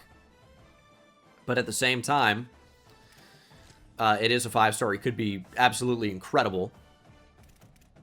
Dude, Michigan. Oh, Michigan 2-4 in the conference. 5-4 overall. Oregon also sucks. We're going to play them for the first time coming up. It's Nebraska who really seems to run the Big Ten.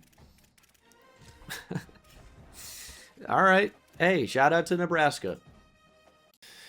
We are underway here in Piscataway.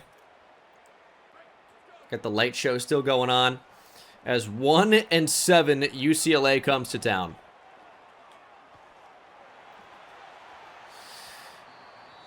That comeback just takes so long to develop. It's just such a tough route to throw. We're going to give Lewis Keene a chance. Lewis Keene makes the catch, or does he? He doesn't. Hey, it sure looked like he was going to. For a second, he has it. He has it. He's got his leg on his head, and then he doesn't complete the process of the catch. 3rd and 10. Very close. But close doesn't really matter for a whole lot. You can't get the ball out. Needed to step up. Not a good start. From the moment Lewis Keene dropped that ball that he caught and then weirdly dropped, I knew it was not going to be the drive we wanted it to be. Nice tackle, though, on special teams. And it's 7-0 UCLA. Okay. Something's going to work open. We're sacked. Nearly. And we've got a punt. UCLA driving again, but can we stop the drive? It's 3rd and 11.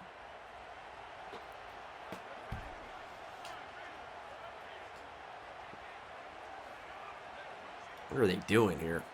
A little orbit motion going on. And that is wide open. Hubler, big hit. But no fumble. 4th and 5. The Bruins leave the offense on the field. And once again, by the way, we are cold at home. Why? Got to run with that. He stepped up into a sack. Just get him to the ground. I think it was Braxton Kyle that did it. The quarterback was begging to be sacked. Must be DL. Here's 3rd and 10. Just going to check it down to KJ Edwards. Probably best off just like taking a shot there. We're still not on the board. Did we go for it?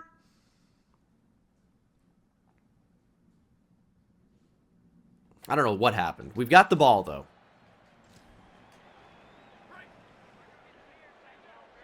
We have the ball. 3rd and 10. That's going to be a pick. Ball don't lie. We get a field goal out of it. Ball don't lie. All right. Down 4. Totally good. Totally fine. Let's get this damn QB on the ground. 3rd and 9. Thank you. Thank you for not catching that. 50 seconds on the clock. We've scored 3 points in really an entire half. But not an entire half yet.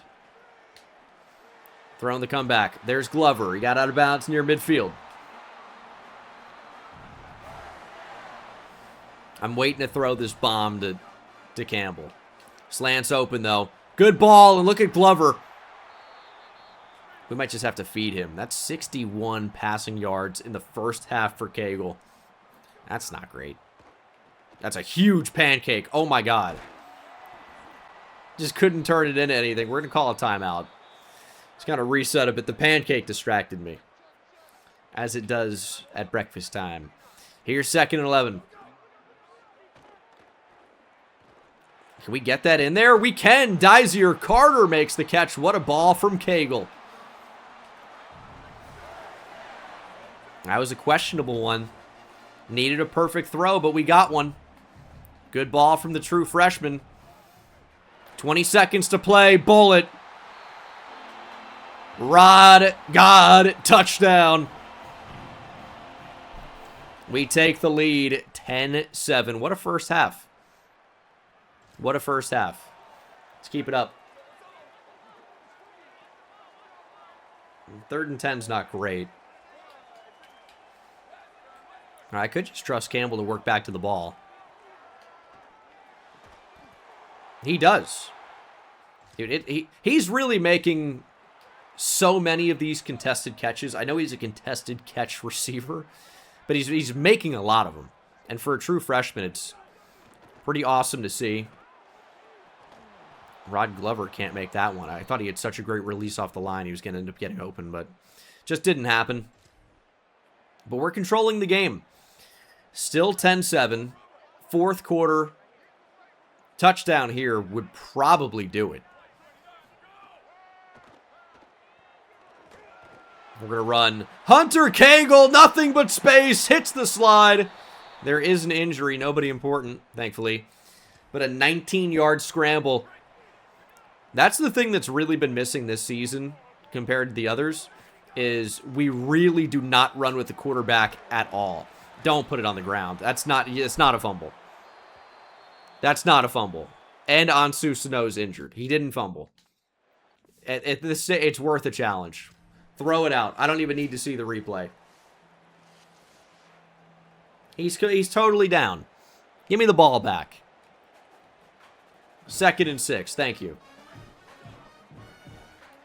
And he's hurt, but now he's good to go. Did you fake the injury? Rod Glover. Oh, that's a nasty move. Glover takes it down to the 5.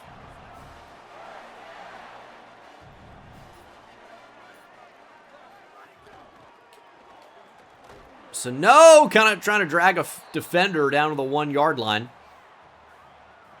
See, this is when I would want Verbal to jump in the game, but he's banged up. Sano's actually the best we have right now. And he's dropped for a loss. 3rd and goal, but the clock keeps ticking. As long as we score a touchdown, I really think we're unbeatable. Sacked. UCLA gets a timeout. We're going to take a 6-point lead here. I don't love the result, but it's better than a turnover in this spot. Better than a turnover. Game is on the line. Make a stop. 13-7. This would be a good time for Braylon Edwards to just brutalize the quarterback. Big hit. Michael Williams. Love to see it. We're all about the hit sticks over here. Benjamin Hubler is about to spear the quarterback. I've never been more confident. We're showing blitz. We're lining up Millette. Oh, man. They just run it. I guess they can, because a touchdown and an extra point wins the game. But they've got to convert this 3rd and 7. Would they punt? You'd think no, but you never know with the computer. Millette! Big hit! Oh, my goodness. No way he's just going to walk that off. Oh, my God. What a tough son of a gun. 4th and 4. UCLA's season on the line. Millette got a hand on it. Not going to happen. And I guess they're going to drop to 1 and 8. Oh, my goodness.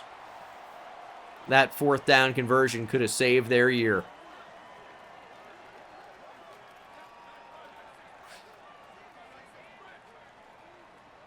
They can stop the clock 3 more times. There's Ansu Sano. There's the 2-minute timeout. And, I mean, 3 right now ends the game. So, I mean, we just can't fumble the ball. Honestly, I've got a bold but brave idea. What we're going to do here... How can I not find this? We're going to kneel out the ball.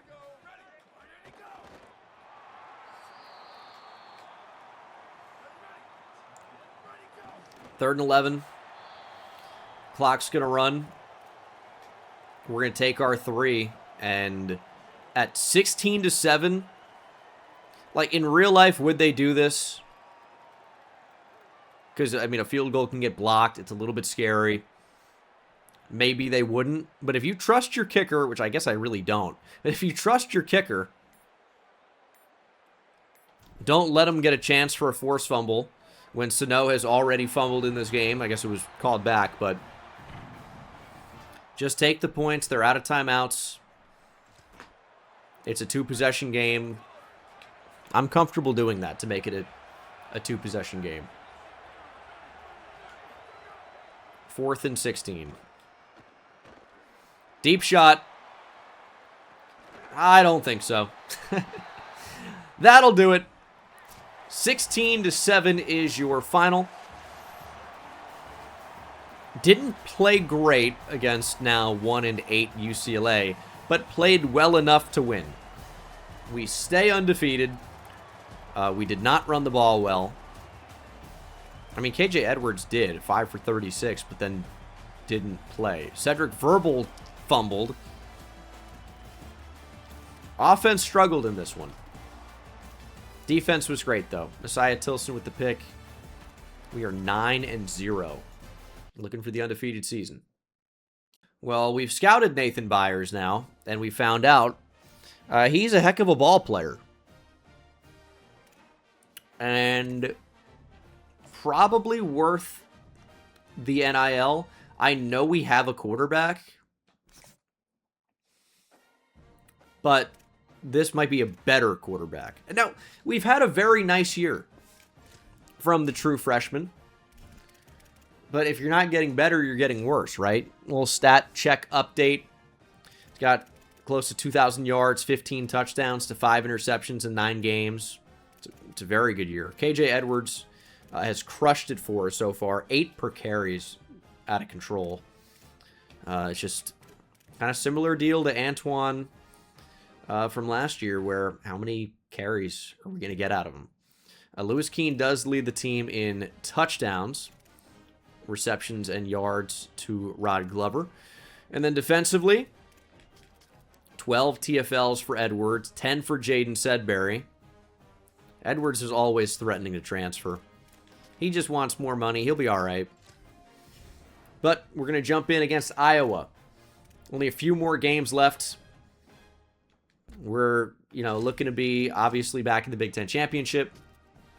We are looking to beat Iowa, Ohio State, and Oregon. Those are the 3 games left on the schedule. I don't know what to expect with any team at this point, because it seems like regardless of who we play, it's a coin flip. We play a bad team, it's a slugfest, or nobody can score. We play a great team, we blow them out instantly. You just never know what to think. I mean, the stadium pulse here is going crazy. We haven't played in an environment quite like this in some time. Comeback route to Campbell. Noah Campbell gives us a positive play in the first drop back. Let's just be perfect today. How does that sound?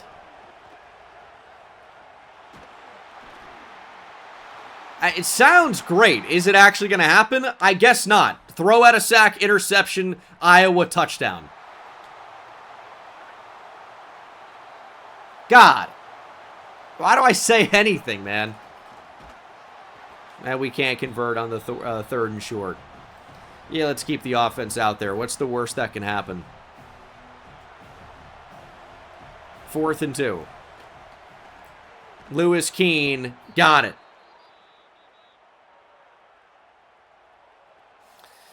Okay. How do we bounce back from tragedy? We're about to find out. Iowa's beatable. I don't think anyone looks at Iowa and says, I don't know how he could ever score enough to win. Score 10 points, the game's over. Historically. Lewis Keene, good route. Safety's coming to help, though, and he stops the touchdown. We need Lewis Keene to flatten that out a lot. Don't give him a chance. 3rd and 7. Quick throw, Noah Campbell, touchdown. He's got great release, so he should be able to win off the line a lot. But it's also going to be a lot easier when you just don't cover him. Easy touchdown for the true freshman. Not going to have too many easier ones if you were Hunter Cagle at quarterback. Jaden Blair recovers a fumble. 47-yard return. And we've got the ball on the 17.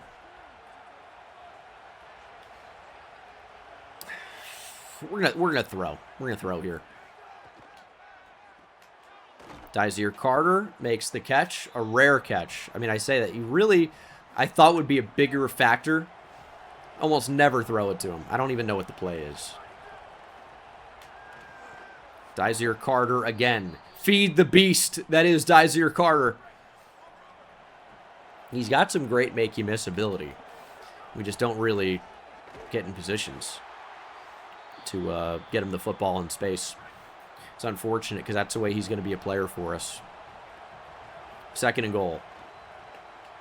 Jump ball, Noah Campbell. That's defensive pass interference. He couldn't work back to the football. Thank you.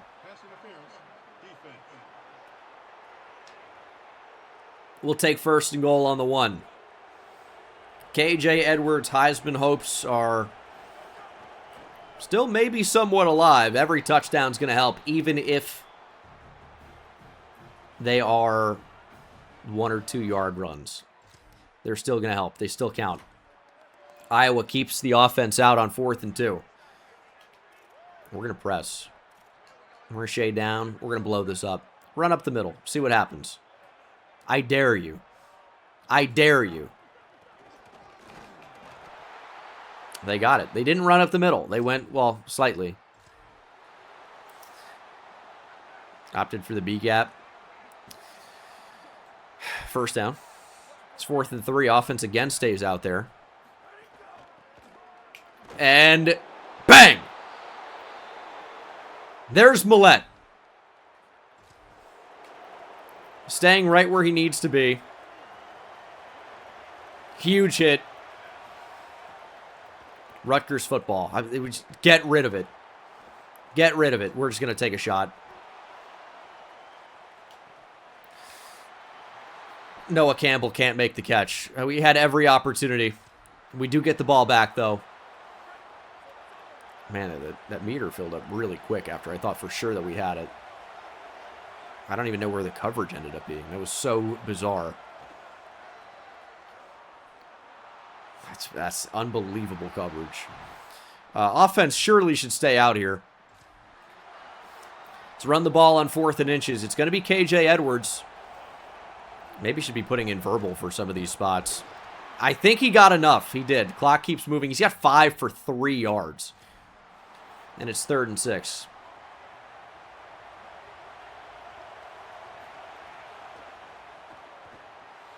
On the move. Cagle showing off the wheels.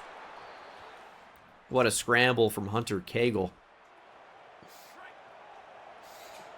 Minute and a half to play here in the first half. Lewis Keene. Oh, how are they going to keep him out of the end zone? I don't even think he believes that. That's got to be a touchdown. Instead, KJ Edwards going to Vulture. Touchdown. His second. We're starting to run away. Starting to run away with it. And there's an interception by Michael Clayton, CB1. And this could be 28-7, which I think would be way too much for Iowa to overcome. On the run, Lewis Keene. There's his touchdown. We got you back, Lewis. Too easy. Into the third quarter. Still 28-7. No one has scored here in the second half. Reynolds doesn't even have an assignment here. How is that possible? Hubler, great tackle in the open field. And we keep Iowa out of the end zone. But that being said, it's still 28-7. No score in the second half. Our defense is locking up the Hawkeyes.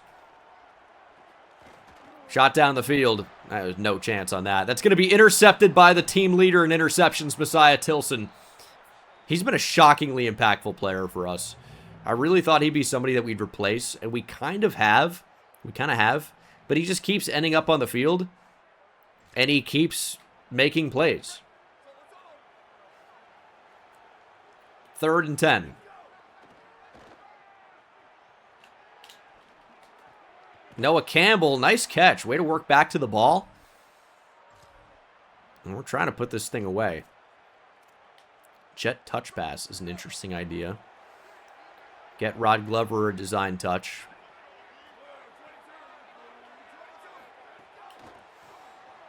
He has the outside. He's got the first down, and that's going to do it. Certainly a weird way to end this game, but 28-7 is your final. I told you we only needed to score 10 to win. That's all we needed to do. 0 points in the second half. Doesn't matter. We are 10-0. Oh, goodness. It's a typical Iowa quarterback day. This is not helping the narrative. The Iowa fans get pissed whenever I make fun of their passing offense. It's funny. 3 for 11, 28 yards, no touchdowns and a pick for Frank McDermott. And then Christian Hildebrandt came in, went 1 for 7 for 16 yards and a pick. 19 for 32, 2 touchdowns, 2 picks for Cagle. Rushing, KJ Edwards averaged 2.6 yards per carry on 24 attempts, 2 touchdowns. Campbell and Lewis Keene had the touchdowns for us through the air. And then our defense just dominated. Sedberry, 3 TFLs. Dones, 3 TFLs. Tilson, Kyle, Hubler, Nago, and Millette all had 1. Dones, of course, with the 2 sacks. Picks for Clayton and Tilson. Forced fumble for Blair. I said he wasn't going to force many fumbles. Well, he just forced one. There you go. Omari Adams is our next commit. Keyshawn Miner with the hard commit, the speedy linebacker. But Omari Adams, man, really good player. Gem 4-star corner. So I think we're looking likely at, at least star or elite development. He's got 96 speed, 91 acceleration, 95 change of direction, 85 tackle, 82 catching. What an insane player. 79 man, 75 zone. That's crazy, insanely high tackle for a corner. That's sick. I mean, safety, people are going to think, just because he can tackle, but you could also have a corner that can tackle. That is allowed. Class is really coming together. We've got several commits. Braylon Kinney might be the next one, if we can max out the sell, but yeah, class is looking good. Haywood Winston, I think, will be a Scarlet Knight over a Kane, and he looks pretty incredible, especially against the run. Very powerful player. Kamari Woolfolk is likely headed to LSU, and there's likely not much we can do about it. So we're going to pull out of that one and start targeting some other players. Fill out this class. Okay, our toughest game to date. Playing Ohio State. They're trying to end the undefeated season. We've done well against Ohio State before. Beat them a few times last year. Or at least twice. Probably just the twice. But we beat them a few times overall in this series.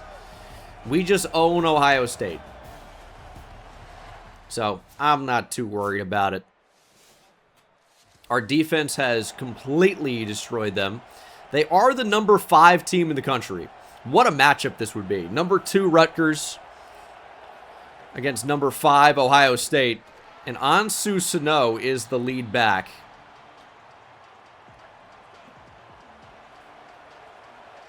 Now it's verbal. Where the hell's KJ Edwards, man? Dislocated elbow, and then Major Harris torn labrum. So starting left tackle's down. Starting running back dislocated his elbow. We are without 2 insanely big starters here on offense. Not amazing. It's going to have to be a lot of Cedric Verbal. And he cannot find anything. A little bit too crazy there. We'll settle for 3. Or at least an attempt. It's no good. It's off the post. Off the upright. No good.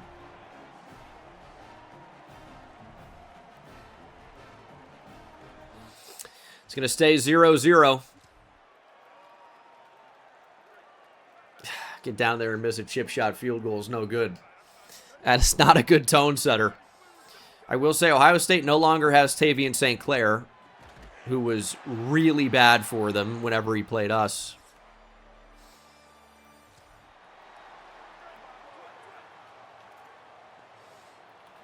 But that was then, this is now. Can't focus about what used to be. Need to focus about what is. And what is? Ohio State is shit. 4th and 5. They will leave the offense on the field. Big down here for Tucker Setti at quarterback. And he's going to get sacked. Braxton Kyle wrestles him down to the ground, and we've got a 4th down of our own. We'll call it timeout. You can get timeout in there.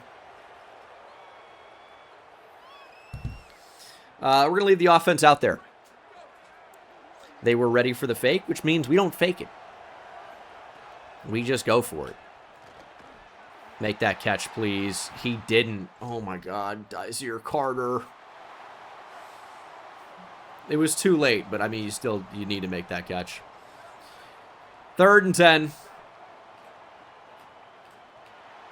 Quarterback under pressure and sacked. Jaden Sedbury makes it 4th and 20, and this is a defensive game so far. It's 0-0 as we approach the end of the first half. I wish we could say no KJ Edwards, no problem. It appears to be a major problem. No left tackle, no starting running back, no move the ball. That's caught by Rod Glover, though. A broken tackle would have been incredible. Yeah, let's establish the run with inside a minute to go here in the first half. I like that call. Oh, that's going to be a beautiful ball to Lewis Keene, and we're on the board. Lewis Keene, touchdown.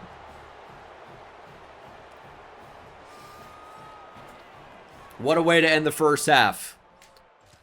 Huge Lewis Keene touchdown. Ohio State has answered here to start the second half, and they've got 1st and goal from the 8. They're going to run the ball. We can't get off the block. It's a touchdown. Buckeyes take the lead.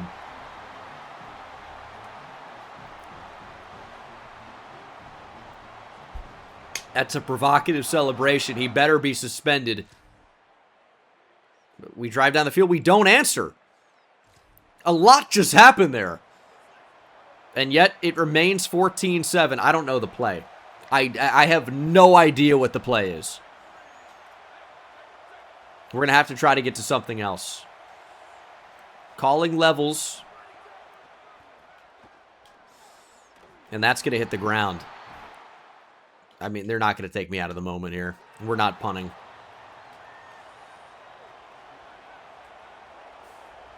I think this is the play. Stadium ranked number 1, by the way. It really does feel like it. Here's 4th and 4. Running back wide open. It's on Sano. First down, Sano. Oh, my goodness. I'm going to have to start paying attention to the call. This is it. This is it. Running back open. It's Cedric Verbal. Yeah, he's not really a receiver. Thought he was absolutely wide open, though. And couldn't get it to him. 2nd and 10. Sano makes the catch. So he can catch.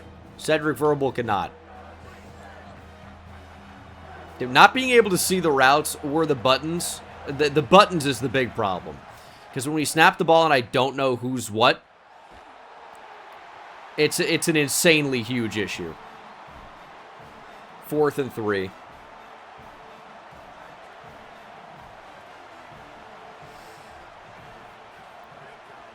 No, I did not pitch it. I changed it to a dive. It's a face mask. Undisciplined.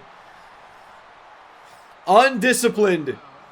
I changed it to a dive, and it still stayed the pitch. And it doesn't matter, because Dorian Brew is undisciplined. What a mistake to make. Our offense stays on the field, and it shuts up this crowd. We need to capitalize. Just can't do it. Oh my gosh. 2nd and goal. Please get it out to Keene. He makes the catch. His 3rd. Cagle has high risk of injury, yet he's still in here trying to sling it. You guys are going to be so frustrated. I don't know what the play is. And I know if we change it, it won't even get changed, probably. I'm just going to have to click a button. Touchdown! Dysir Carter! We're going to tie it up here in Columbus. It's going to be 14-all. Some are saying the least deserved drive and touchdown in the history of my channel. Others are saying a lot of heart. That looked pretty bad. I don't know what the ball is doing. Oh, boy. The game is on the line. We have more heart. But Ohio State has a chance to win. Ball's in their hand. See if Seti can lead his team down the field. They only need 3. They're going to run it. Oh, we are not in position. Isaiah West is 8 for 58. That takes us down to the 2-minute timeout. I'll tell you, this feels like a forced fumble to set up a game-winning field goal. That's what it feels like. Oh, could you imagine? Rylan Reynolds nearly decapitates the back, but he holds on.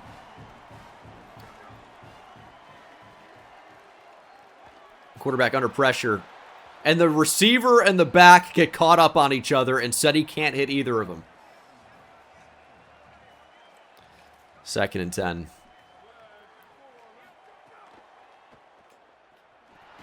Sacked! Jaden Sedbury buries the quarterback. We're not going to call a timeout there. I want to see what their 3rd and 18 has in store for us. We've been in these spots before. And sometimes it's bad news. We will call a timeout now. Ohio State, well short, forced to punt here on 4th and 8. I jumped. Oh, my God. Oh, my goodness. Trying to shift across the line, and we jumped. Oh, boy.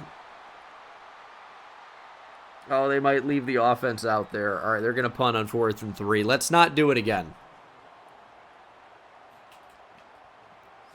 Trying to make a play, coach. Trying to block a punt. I don't like the way this is going to bounce. But it's out at the 20. 1:04 on the clock. We have 2 timeouts. Cam, did you hear it or didn't you? He's acting like he didn't hear it, but it looks like he heard it. Throw it up. Noah Campbell can't make the catch. Kind of right in your hands there.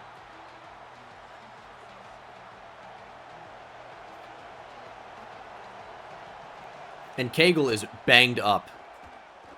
Trying to be a warrior out here for us. And Ohio State's calling timeouts. That's crazy.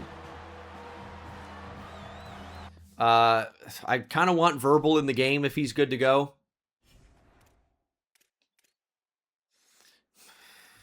So let's make that change. I know he doesn't catch the ball as well, though. I mean, we're going to leave Sano as the 3rd down running back. But I do kind of want Verbal in a spot like this. But, again, maybe not.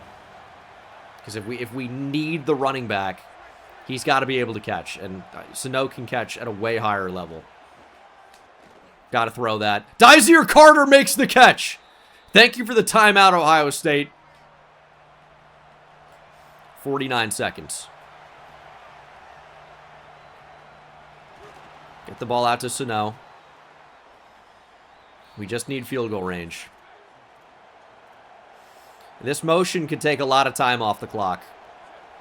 But we just need 3. Why are we not able to snap in motion?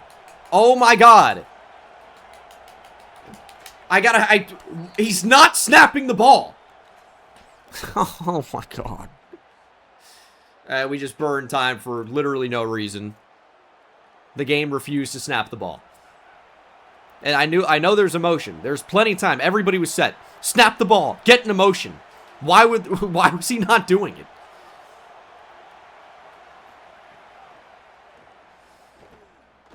Taking a shot. Lewis Keene makes the catch! Lewis Keene into Buckeye territory! He's got 4 for 119.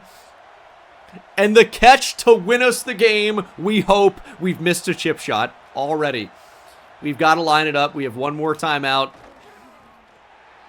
Ohio State can ice us, but we're going to line up to kick. We will call our final timeout.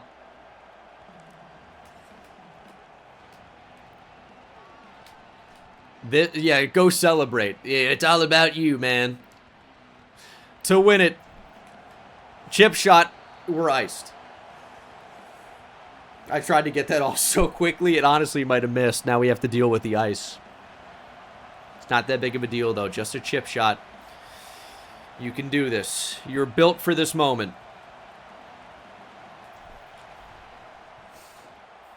We are 11-0.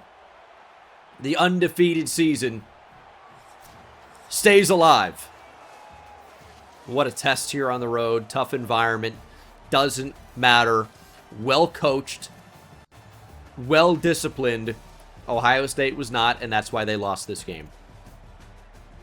We didn't run the ball well. We got sacked a lot. We didn't really throw the ball that well. Lewis Keene, man. What a play to win us the game. Look at this defense, though. 2.5 sacks for Sedberry. 1.5 for Kyle and Edwards. Half a sack for Rylan Reynolds. Pick for Michael Williams. Like that. And we are guaranteed to be in the Big Ten championship game. We are 11-0. We are the best team in college football. I don't care about the listen, dude. You beat Ohio State on the road. I don't care how much you beat them by. They're the number 5 team in the country, number 1 toughest place to play in the game right now. That's a tough game. We will play either USC or Nebraska. Dude, 2, 3, 4, 5 in the Big Ten. Insane. That's a tough road win. South Carolina is the number 1 team. They are also undefeated. Something's got to give, though. Our final game is against Oregon. This is kind of a weird one because Oregon's been really bad this year as Haywood Winston verbally commits. And Aaron Killam has decommitted. The 5-star cornerback is back on the table.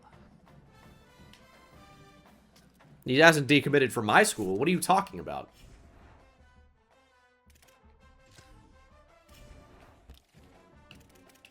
We didn't have him committed. We previously went after him. Did they just give me that notification to say he's committed to USC? All right. Well, I guess we didn't have him on the board, I guess, and with the championship contender. I mean, I guess that does make sense. It's a little. I wish you hadn't. I wish I never knew, honestly. But we're in 3rd, and we can't add him to the board because he's already committed to USC. All right, dude. All right. Thanks for the heads up. Not that there's ever a good time for a dislocated elbow, but this certainly is not a good time. 6-week injury for KJ Edwards. Major Harris will miss the next 2. Now, at least we are about to have some off time. Nick, thank you for the prime. Because we get Oregon, and then a bye week, and then the conference championship, and then... I mean, if we win out, we've got a first-round bye in the college football playoff anyway. But that really is not great to see. So, Cedric Verbal, I guess, is RB1 right now. He's just not going to be the 3rd down back. We're going to keep Sano in that spot. He still will be the power back. He's going to get more carries. But this is why you go out and recruit a big-time running back, even with a great portal player. I mean, we didn't know at the time. But, you know, you never know when you might need that player. Cedric Verbal's had some, good performances, but now he's got to step up and be the guy. Oregon's had a rough season. They're barely bowl eligible, but final game of the year, home game, final game for a lot of these seniors, and maybe some juniors as well. You got to imagine Oregon's going to be fired up, and this is their national championship. I mean, maybe they play in the Boca Raton Bowl. They can get excited about that, but this is their national championship. We've got to step up, rise to the occasion, and win. Let's go. Good start. Winston Millette with the sack. Oregon already knocking on the door, but the door at least got a lot farther away. 2nd and 19. Good pressure. It's going to be a throwaway. 3rd and 19. I'll tell you, I didn't realize it until you really see it in the game. This Oregon crowd, Oregon looks right on top of you. I wonder if that contributes to how loud it feels down on the field. Good coverage, Millette. It's an overthrow, and it eventually ends up being exactly where it needs to be. That's insane to even throw that, and it's nearly a touchdown.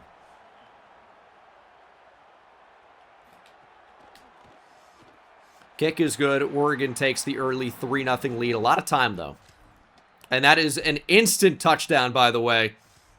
And we are back on offense. So much talk about losing KJ Edwards. What is it going to do to the running game? Will we be able to step up? That question has been answered. 1 rush, 73 yards, and a touchdown for Ansu Sano. A play in which he broke 3 tackles. And we're back on offense. Guerrier's in it, running back. Simply insane on 3rd and 10. I'm okay with that. Didn't really see a lot open. We were just going to take a chance either way. Throw away into a punt. I've seen worse results. I'm kind of worried about something to the flat here. Well, they're going to run the ball. Big hit, Clayton. Anthony Leagues. Really been off to a great start. And they're going to leave the offense out there on 4th and 6. Probably a good call, given where they are in the field. See if we can just get the ball back, though. That's going to be a great shot at the seam, or is it? Winston Millette elevates and makes a great play on the ball. It's a phenomenal play. 3rd and 3. Going to step up. Cagle. A lot of room to run. There were some interesting options there, but in the end, I think that was the best one.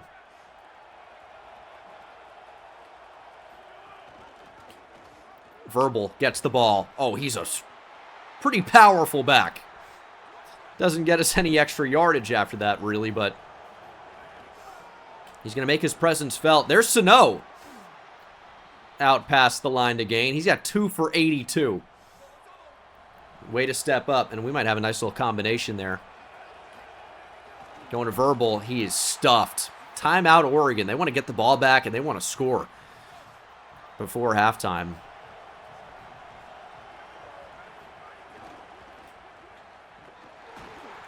Nowhere to go for Verbal. They are committed to stopping the run, except for when Ansu Sano's on the field, I guess. It's been a different story. Campbell makes the catch. I mean, we had it over the middle, probably. I want to take another look at this, because was this a guaranteed touchdown? It probably ends up being thrown right to the safety, to be honest. I think we made the right decision. Do we leave the offense out there?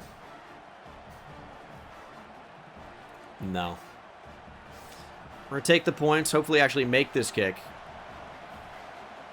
Kind of a weird angle, but that is good. It's a 1-possession game. Conservative call, but I would have rather just have the points there, guarantee it, and hope that our defense can stop them from erasing it. And we're in a decent position to do so. Might need a sack, though. Might need a sack to drop them back just a little bit more. That's pretty good pressure from Sedbury, but they should have a chance to get the 3 up, and they do. It's 10-6. Into the 3rd quarter. 3rd and 7, only a 4-point game.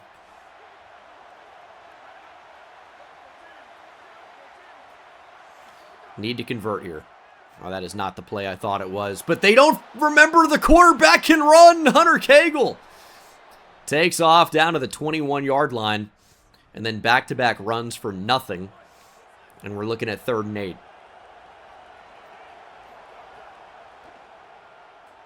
We're going to do it again. They just keep forgetting. He's not the fastest, but he's got enough speed to make you hurt if you completely forget about him. Run up the middle. Verbal cannot muscle into the goal line or into the end zone. Stopped just shy of the goal line. Ansu Sano into the game. And Ansu Sano will score. Touchdown, Rutgers. And it's 17-6. 17-9 now. We can put it away. We can put this away. Still a one-possession game. As long as we get points here of any kind, we're cooking. Verbal is stuffed. He's got 14 for 21. Not great. But if we can make this kick, it's a two-possession game. Oregon is not coming back from this. Just got to drill it.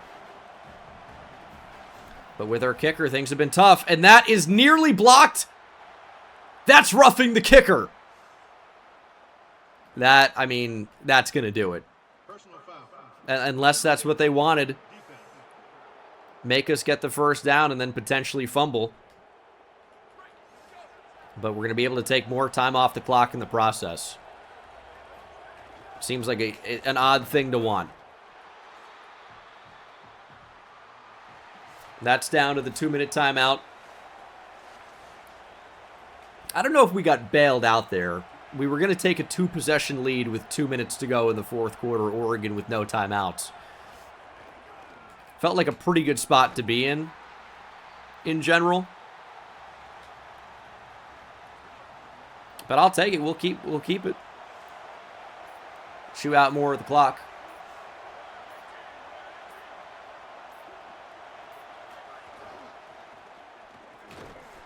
I mean, there's nowhere to go for Verbal, man, unless we try to bounce it outside.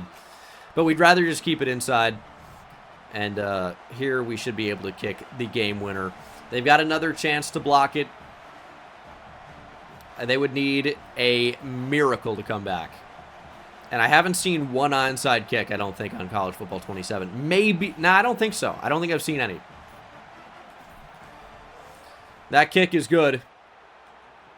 And Oregon will drop to 6-6. We finished the regular season undefeated. A 20-9 victory. 9-0 in the conference, of course. I mean, obviously. Cagle, 10 for 22, 116. We did not run the ball well. I mean, really should have been more on Susano. He had 5 for 85 and 2 touchdowns. But in general, Verbal really could not get anything going. Maybe Sano needs to be the starter. Probably does. Millette, 2 TFLs. Same for Dones and Edwards. All of them had 1.5 sacks. 1 for Sedbury, half a sack for Kyle. No picks in this one. But what a nice season. Got to feel good about it. New commit. 4-star guard Mark Grinevich. And Braylon Kinney. 5-star Mike linebacker hard commits. As does Omari Adams. I've also got news. I bring news. And it is that we are playing in the Big Ten Championship against number 4 Nebraska. Nebraska's shockingly incredible in CFB 27. But my news is not that. It's that Nathan Byers is trending towards Rutgers. That's big news. Could he end up being the starting quarterback next season? Many are wondering. I won't commit to anything at this point because we've got our quarterback. He's led us to the first undefeated season in Rutgers history, maybe. Or if that's not accurate, since the 1800s. It's a possibility. We're doing really well. There are some of these guys, these prospects are just so bad. Like, as good as some of the prospects are, the bad ones are equally bad in the other direction. But we got some great linebackers coming in. Could definitely add some safeties and maybe some more depth on the D-line. But I feel really good about the way recruiting has gone to this point. And I feel good about beating Nebraska in the Big Ten championship game. Is every high school defensive tackle in the entire country committed? What are we doing here? This is the guy. Jeremiah Herbin from Colonia. I spent a few hours in a high school gym in Colonia. 15 years ago, maybe. Watching volleyball. For reasons I won't get into at this time. However, and also I think there's a former 5-star edge rusher, some Italian, that went to Colonia, committed to Alabama, and wasn't great. But Jeremiah Herbin is different. He is a beast. The number 77 receiver in the country, they forgot about him. And he will be going to Rutgers. What a find. What an absolute find. 3-star gem. He looks a lot better than a 3-star. As does Haywood Winston, and that's because he's a 4-star. And he's very good. Fuck! Ah! Well, you know, I thought about offering a scholarship because scholarships are good. Nobody had offered him. Nobody. Like, we're for sure gonna get him. That was a mistake. Should have offered a scholarship. Now he's gonna go to USF. What if he's as good? He's not. He's not even close. That hurts. Fitting. A blessing in disguise, potentially. A blessing, I think. Potentially a blessing. Oh my god. Calvin Johnson? Better? Lamont Hassan. 6'4", 218. Not quite Calvin. 99 speed. Do you think we need to offer him a scholarship? Yeah, I'm going to offer him a scholarship. I'll give you a 90. We're taking him out of Plano. Yeah, fuck the other guy. Who cares about in-state talent? Although I will say, I kind of think Hassan is not quite as good. Would we agree with that or no? It's hard for me to say. They both look incredible. Terrell Owens, a 6'3" route artist. I'm intrigued. Dude, I could scout receivers, and that just could be my entire experience on the game. I want to find another generational one. I'm not gonna. It would appear I'm not going to. I've hit gold twice. Maybe I'll actually mine it this time. Back-to-back Big Ten championships on the way. It's 12-0 Rutgers against 11-1 Nebraska. Okay. I mean, Nebraska is so good in college football 27. We did it last year against a tougher opponent than this, though. Surely Nebraska will not stand in our way. Flex, thanks for the prime. Hunter Cagle, as a true freshman, has led his team to a 12-0 start. But we were without our lead playmaker in KJ Edwards. And Cagle got crushed on that drop back. Was that Willis McGahee the fourth leading the way? I think I do remember hearing about his recruitment. There's Lewis Keene. Don't run instantly. I'm holding straight up, and he ran left at the defenders. Love that animation. 3rd and 5. I remember hearing about the Willis McGahee the fourth recruitment. There goes Lewis Keene, by the way. He's got a little bit of space to work with down the sideline. There is an injury. It's Lewis Keene. Well, that would be a big player to lose, to be honest. We're dealing with a lot of injuries to this point in the year. I know nobody's 100%, but it'd be nice if some players would be healthy. Bruised shoulder, we're going to play it safe there, because Lewis Keene is arguably our best overall receiver. Kind of can't get him injured. More Cedric Verbal. You know, he did not run the ball especially well at Oregon. But we got to keep giving him opportunities to get better. And I realize how open everything was there. I wish I had an excuse for it. Just didn't throw it. Because I wanted to get the backup tight end involved. He's playing for an injured player. He hasn't had a lot of play time. Got to get the confidence up. As Cedric Verbal is speared. 2nd 11. We go out to Lewis Keene. Can't quite get to the ball. 3rd and 11. We got to take this game seriously. Lewis Keene back in the game. Let's not coast now, because we've done so well the entire season. And there's another injury on the O-line. That looks like a bad one. Oh, he's really holding his leg there. Hopefully not a broken femur. Kind of hard to do, but it does happen. I don't know that I've ever seen it in the game, though, to be fair. Okay. As long as we're being fair, we might as well keep things fair and hold them to 3. Oh, no. What type of chaos is happening here? What is going on? What is happening? Okay. Right. 3rd and 1. Now he goes back up the middle. It's a touchdown. Nebraska takes the lead. I don't know. We just got to reset.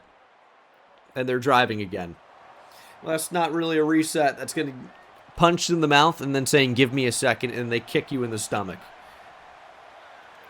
Let's make a play, though. Let's fire back. Let's throw our punch. RPO, ball up in the air. I don't think it's possible to make a play on that. But in real life, an interception off that tip ball could be sick. 2nd and 10. Oh, it's a screen. We read it enough! Blair, what a tackle. That honestly may have saved a touchdown. And it is now 3rd and 11. Slot in motion. He's going to get the give here. We are all over that. And Nebraska likely will only get 3. And a touchdown for us will tie the game. No need to freak out. Still very much in this game. You know, early in the year, hasn't happened as much lately as we score a touchdown, 10-10. And we have to play more defense again. But early in the year, we were making constant comebacks against bad teams. I will say, a little bit tougher to make these comebacks all the time against good teams. And Nebraska at 11-1 is clearly a good team. And that's going to be a screen. And that's going to be a touchdown. Don't celebrate. He scored. He got in. Can't lose to Nebraska. We're not going to. I really wouldn't worry if you're a viewer as Zymir Smith ends up getting in. He paid for the touchdown. It was a steep price to pay. And he's going to think twice about scoring next time. It's a culture touchdown for us. 3rd and 10. Diving catch made by Rod Glover. The timing on that had to be perfect, and it absolutely was. 3rd and 9. It's tough to keep getting 3rd down after 3rd down after 3rd down. We'd like to avoid these if you can. And we're sacked. I mean, it could be the worst pass blocking job I've ever seen. Sincere Johnson got in there. I mean, Cedric Verbal literally just stood there. And that kick is good. Doesn't change a whole lot right now, but it at least gives us points. And gives us an opportunity to stay in this game if Nebraska scores a touchdown of their own. You got to think we stay in the top 4 even if we lose this game. But again, we're not going to be losing this game, so it's not really worth talking about. Can you find the ball? I know it's a linebacker. I know he's a true freshman. but I need you to find the ball there and make a play. That was Rylan Reynolds in coverage. He just couldn't do it. First and goal. Millette trying to scrape over. Great tackle made by Blair. I mean, Zymir Smith has not had a great game. 9 for 16. He's been completely contained. But every so often, catch a ball, capable of scoring a touchdown. Make the tackle. Jaden Blair keeps him out of the end zone. It's going to be a big third down. And I'm going to tell you, it could be a big fourth down. If we're able to make the stop here, non-zero chance Nebraska leaves the offense on the field. Don't need to worry about that, do we? That's a touchdown. 24-13, 3 minutes to play.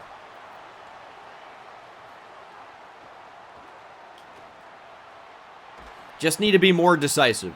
We're dropping back. We're looking for the perfect option. We're looking for somebody to be wide open. We've got to throw them wide open.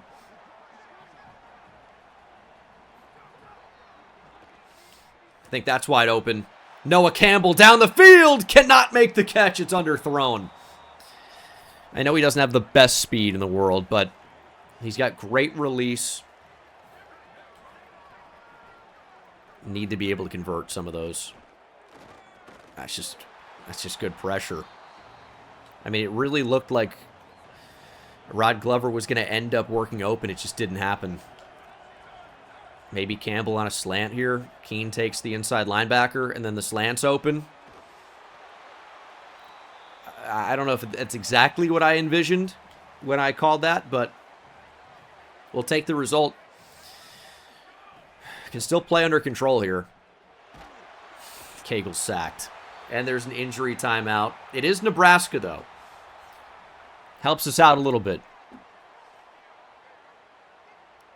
Campbell in the slot. I mean, that's just really not where he belongs. But he kind of wins over the top. We're going to give him a chance. Campbell cannot come down with it. And it's 3rd and 20. We got to get into field goal range here, I would say. I hate to play for it at this point, but we've got to get 3. Minimum, I mean. We don't have Lewis Keene on the field. I mean, we're kind of looking for a clear out and a check down to Verbal, who's not even a great receiving back. Sacked.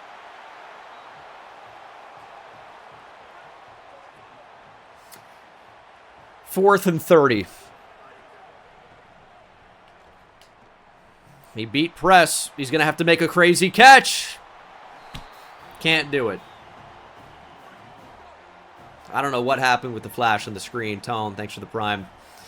It's going to be very tough to win this game now. Our undefeated season may, in fact, be over. We've got some big hitters, though.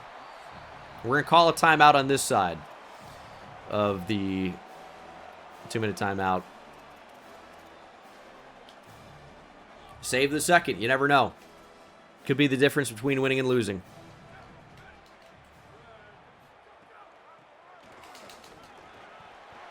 It won't be. It will not be. Touchdown, Nebraska. That's gonna do it. I did say don't worry, we won't lose to Nebraska. I meant in the college football playoff if it gets to it. And that's your fault for misunderstanding.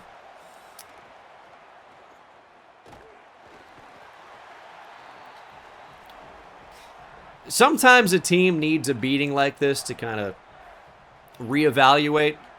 Say, hey, you're not actually as good as you thought you were. All right, wanted a jump ball, but I guess that's a bullet. Yeah, that's it. Hunter Cagle plays his worst game of the season, arguably in the biggest game of the season. We do not repeat as Big Ten champions. Matt Rule and the Cornhuskers are going to be a problem, but now we've got two 12-1 Big Ten teams going to the playoffs. That's not even his worst game of the season. It's just, man, we got sacked a lot. Verbal actually had a pretty good game. Maybe needed to run the ball more. Rod Glover had a great game through the air, though. But this was our problem. Barry Wright, the redshirt freshman tackle, 3 sacks. And some of it is just me not getting rid of the ball. But when you get sacked 6 times, they're not all going to be my fault. And the defense, they didn't really do what they typically do. So, I mean, that definitely hurts. Brad Jackson is a Heisman machine. Transfers to A&M from Texas State, wins the Heisman with, I mean, fairly pedestrian Heisman numbers. Oh, and Gene Dangus has his contract renewed. That's great. We dropped to number 3. Not really a big deal to me. We're still going to get a first-round bye. And we're set up to play Nebraska again, who improves to number 2. The only team in the country that's undefeated is South Carolina. 13-0. Beamer Ball is alive and well, certainly. Boise State does get into the college football playoffs. Remember that big recruiting battle. Did you say Boston College made it in? We just beat the brakes off them. I'm not worried. Now Kansas State, on the other hand, we've had our history with Kansas State. Early National Signing Day is here, though. Alabama making a push on Nathan Byers. And we cannot currently edit anything in here. That one could come down to the wire for what looks to be an exceptional 5-star quarterback. At running back, Paris Goodrich, star development. At receiver, Idris King, elite development. Very interesting. Still going after Larry Presley, and Mizzou making a run at Lamont Hassan. It's a good thing we offered that scholarship, maybe. I still got a number of other things cooking. Jalen Charles has star dev. Mark Grinevich has elite development. Elite for Haywood Winston. Impact for Keyshawn Minor. Of course, it was always going to be elite for Gary Smith. Star dev for Braylon Kinney. Elite for Amari Adams, and that's it right now. But very good class. Very good class so far. We are 34th overall with 9 commits, 2 5-stars, 7 4-stars. Absolutely our best class so far. It'll be interesting to see if we can finish inside the top 5. Are we losing our coordinators? Of course we are. We could pay an offensive coordinator. There could be some options here. It's just going to be expensive. And these guys have awful prestige. Which I guess is not really of too much concern at this point. We can get an elite recruiter for 130. And you know what they say? The Old Dominion head coach is an elite recruiter. Give you 105. Come to Rutgers. Elite recruiter I like. Although I'll tell you, still really insanely difficult to recruit a lot of these big-time stars, even after winning a national championship. We'll see what happens with that. We've got the first round bye. What does that mean? Well, it means you don't have to play in the first round. But more importantly than that, it means our, first of all, oh god, all right. It means our left tackle is coming back. That's for starters. We will be playing Boston College here in the college football playoff quarterfinal. And that's fitting, man. It's been a rival of this series. Also, new rival. The coordinator that just declined our offer. Hey, there are more fish in the sea. Cam Aiken from JMU is one of these fish. I'll offer him 100. We'll save a little bit of money on the last one. And we'll get ready to take on Boston College. This is good, though, because we've lost to Boston College twice, now beat them once, and now we're going to beat them again because they're a bum team that we're better than. If you needed a reason, you got one. Ooh. There are some options here. I think we're going to try to just improve the accuracy overall. Cagle up to an 81. The abilities would be nice when we're actually playing the games, but I think we're going to keep that as is. We can't really even upgrade Sano very much. Well, these guys are just maxed out. But let's get ready to take on BC. KJ Edwards will be back. If we win, we get him for the college football playoff semifinal game. 1 week out. We just got to win. College football playoff. It's a familiar face. A team that we are 1-0 against this year. We've never lost to Boston College this year, and we've only beat them. Rose Bowl between a couple of Northeast teams. Boston College and Rutgers. College football playoff quarterfinal. We are built for this. We are made for this. We've got a true freshman quarterback that has led us all the way. And finally, for the first time, has faced some adversity. Will he crumble? Or will he rise up to perform even better than he did previously? What a ball. What a start to Dazier Carter. That is a tight window and a pickup of more than 20. It is hard to beat a team twice, but not when they're Boston College. We'll be okay. Don't you guys even worry about that. And I know. I thought we'd be okay against Nebraska. And we were not. Where do you go with the ball there? Chris Jones on the sack. He's got nearly 12 this year. 4-down territory, though. We won't even need it. I said that prematurely, probably. I do a lot of things prematurely, but it is a first down regardless. Got a little bit scary. Could always deal with a drop. And there goes Sano. Nice run for him, and he's fumbled the ball! We got to take a second look at that. Wide man, thanks for the tier 1. That is not okay. That one looked like it might have been out.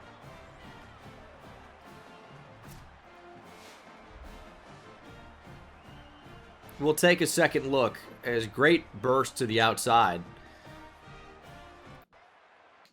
We just can't let that happen. Let's take a second look. Let's see if Sano did indeed put the ball on the ground or if it's propaganda. That knee is down and the ball is not moving. Give me the ball back. No chance. Yeah, he's so down. Look at it. Right knee. Bang. When does the ball even start moving? We're going to call that a fumble. Man, these backs have scared me. We've seen those a couple times.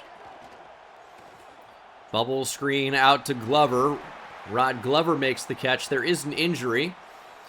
Nobody important. It is 1st and 10.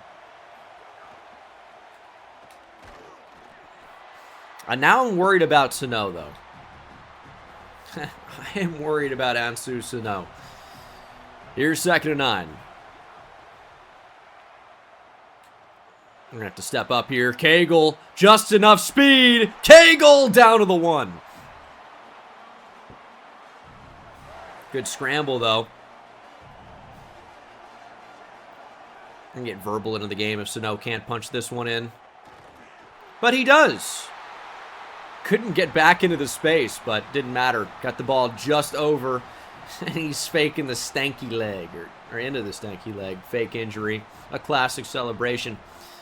And we are up 7-0.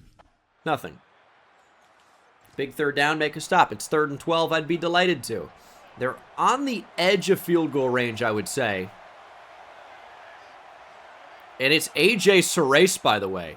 Former Boston College, or current Boston College quarterback.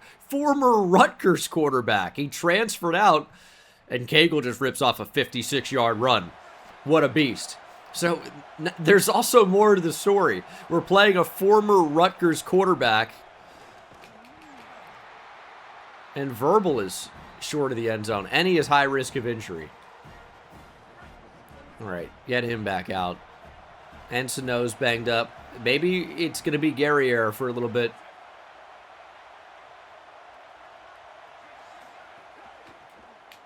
Verbal touchdown. We haven't seen him celebrate in a while. He hasn't scored a touchdown in a while. I forgot about how verbal and vocal Cedric Verbal was. Good score, though. Boston College was said to be going for it on 4th down. And that apparently is not the case. Let's get Hubler a chance at a return here. Okay, well, he refused to touch it. Despite my attempts. I've always kind of wanted to see him return, because he's like a honey badger type player to me. Ooh, those were not the routes they were said to be. Anyway, Lewis Keene wide open. Nice move in the open field. 1st down as we easily move the chains. I swear, the routes lied. I swear they were not accurate. 1st and 10. Wide open again is Lewis Keene. And it's another 1st down for 88. Hunter Cagle's dominating today. Over 100 yards passing the 1st half. Almost 100 yards rushing in the 1st half. Barely got that one off. Maybe a good thing that fell incomplete. It's 2nd and goal from the 8, though. I mean, we've been trying jump balls all year to Noah Campbell. Where are you going, buddy?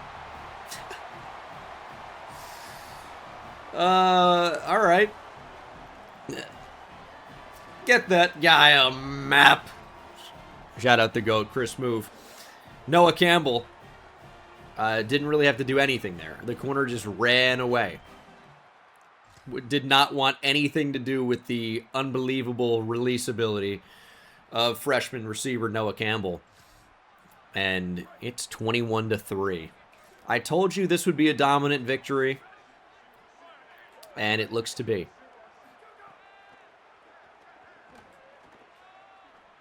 Little check down. Whoa, all right. Slippery little fella. And Boston College is on the board, but we are driving right back down the field. Glover for 14, Campbell for 22, Dysier Carter for 7. Every single receiver's touching the ball on this drive, but you know who hasn't? Is the starting tight end, Lewis Keene. That changes now. And what an impact he's made. Cagle has been picked off in this game. I don't like that. 3rd and 2. Guerriere up the middle. He's got 8 for 69. Having a heck of a game. Well, that's going to do it for him, though, as Sano's going to jump back in. Following the results of endgame. Let's get the other guy involved. Taylor, the only receiver not to touch the ball on this drive. I guess he's the 2nd tight end, but we'll get him involved. 21-10. Sano back in the game. 2nd and goal. Play action. Bullet! Look at the seed! It's a touchdown by one of the most unlikely receivers. It's the backup tight end, Taylor. It's an absolute seed from Hunter Cagle. Insane bullet. Take a second look at that. I mean, so composed in the pocket, too. So composed. Bullet.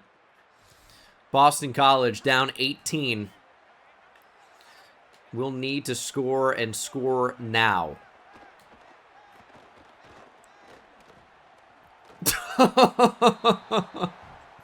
That's why we got rid of Surace.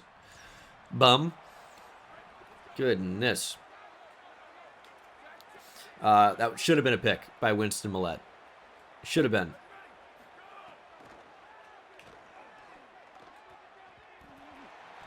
It's going to be 31, I think.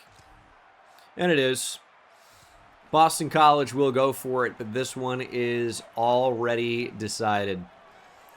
We're headed to the college football playoff semifinal. They're still fighting. You got to give them credit. But we are headed to the college football playoff semifinal.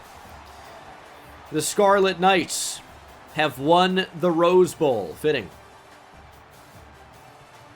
Did it against a team that's beat us twice in this series. And now we've beat them twice. And 2-0 in our last 2. And we did it with our new freshman quarterback beating our old quarterback. He rode the bench. And you know what? For good reason. He stinks. I'm sure he's a great guy. But here in the video game, man. Couldn't be him. Hunter Cagle leads us to victory. Where are the roses? We don't get to see them. But we do see, though, what we do get to see is the next round. Boston College does not. Hunter Cagle played well enough. Ed Nettie Guerriere was our leading back at 8 for 69. What a game. Next week, however, an old friend returns. KJ Edwards is back. After a dislocated elbow, our star running back returns for some of the biggest games of the year. The Fiesta Bowl will be against Texas Tech. We do have a new offensive coordinator. He looks a lot like that Southern guy that does TikTok skits. He has one about being a head coach. Don't know his name. Anyway, Texas Tech, number 10 team in the country. It's a team that we faced a lot in college football 27. Nebraska goes down. I feel like we own Texas Tech. Of course, it would have been cool to rematch Nebraska. Although, golly, Texas Tech beat Ohio State 45-0. And then beat Nebraska, who beat us 31-21. This maybe is not the match I want it to be. South Carolina crushes Tennessee 40-10. And Boise State, after beating USC and then crushing Louisville, squares off against South Carolina. Man, it seems like two very good teams. All these teams that we are either playing or could play seem to potentially be a tough matchup. That being said, I would prefer Boise State. That is what I will say. Out of anyone we could play, I most want to play Boise State. But going into talent developer, let's get additional XP for receivers, maybe. You want South Carolina? I don't know if we want South Carolina. We'll take a look at South Carolina if it gets that far. But first, we need to beat the Red Raiders. The Scarlet Knights versus the Red Raiders. National championship berth on the line. Win or go home. The Fiesta Bowl, honestly, just always seems to have some of the best games. And part of that, I think, might be me remembering the Boise State-Oklahoma Fiesta Bowl of 2007. What I believe to be the best game in college football history. Now, my favorite is Texas versus USC, 05 Rose Bowl. But what I think is the best is that Fiesta Bowl. Unbelievable. If you've never seen the Boise State-Oklahoma Fiesta Bowl, please go watch it. It is absolutely incredible. It's on YouTube for free. You can see extended highlights or maybe even the full game. Either way, KJ Edwards returns. And boy, are we glad to have him back. There's a Freudian slip there. He's very good. Second and goal. Wide open, Keen. Gets us 5. What do we want to do here? I think we're just going to see what happens.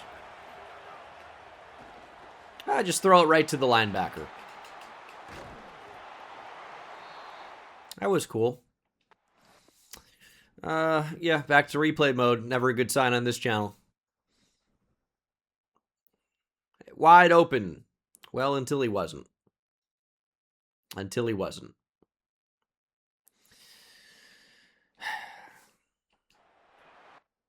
It's a big opportunity to to throw away, literally.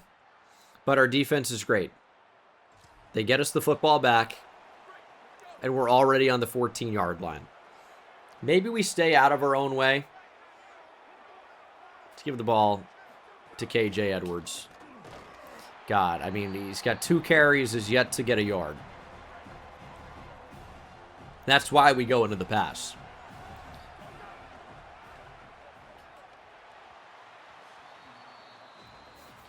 I had a vision. I mean, it's never good, but there was a vision. And that's not going to be good either. Keene is rocked. Let's just get 3. Oh, man. Not playing our best game here. But this is a nice little tune-up game before the national championship. We're going to be all right. We're going to be okay. Texas Tech, they might not even score. I'm honestly not even worried about it. It's going to be tough to see who we're going to play in the national championship. Because it seems like a couple of good teams. But we will be playing in the national championship. As a check down, because it's 4-down territory from this spot on the field. Don't really trust the kicker too much. And that is a nice pass lead to get the first down. A little bit conservative because I'm afraid to make a mistake, if I can be honest with you. But now we're going to have to push the ball down the field a little bit. That could be a great ball. Oh my goodness, what a throw from Cagle. True freshman to true freshman. That's a great ball. That might be the best throw he's ever made, in my opinion. The touch. Yeah, good route from Noah Campbell, but it's the throw for me. Doesn't get much better than that. 10-0. We got the ball back. You know why? Because Texas Tech sucks. Let's put them out of their misery. They don't come back from 17-0. 4 rushes for 5 yards from KJ Edwards. Didn't I tell you we'd be unstoppable once he got back? It's 17-0. God, we can't run the ball at all. Or can we? Trying to get up there. I mean, this is a horrendous showing. That was actually the first time we could have done anything, I think. And we didn't really. Out quickly to Rod Glover. Not really a ton there. And we're looking at about 40 seconds to play here in the first half.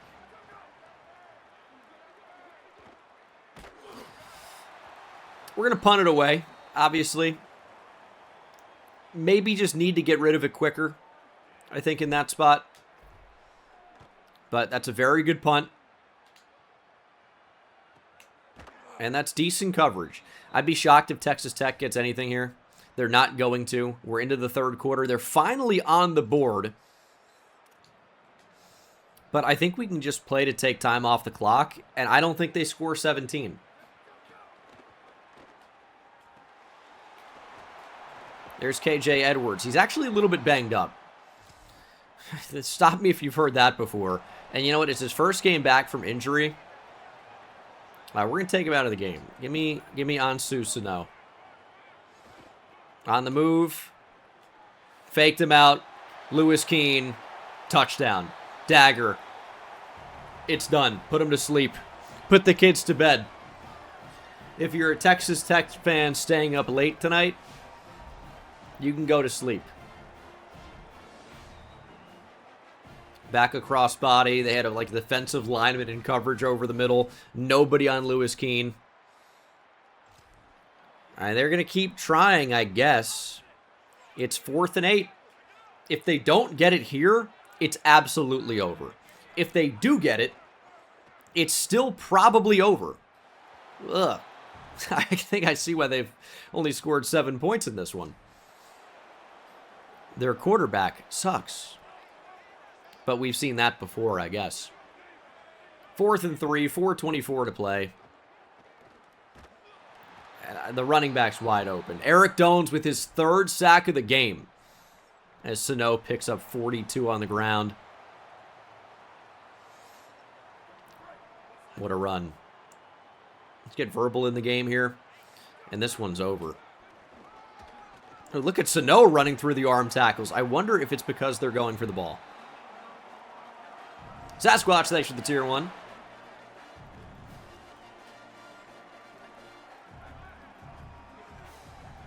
Cedric Verbal into the game. And touchdown. Too easy for Cedric Verbal. Garbage time touchdown or not, it is a touchdown.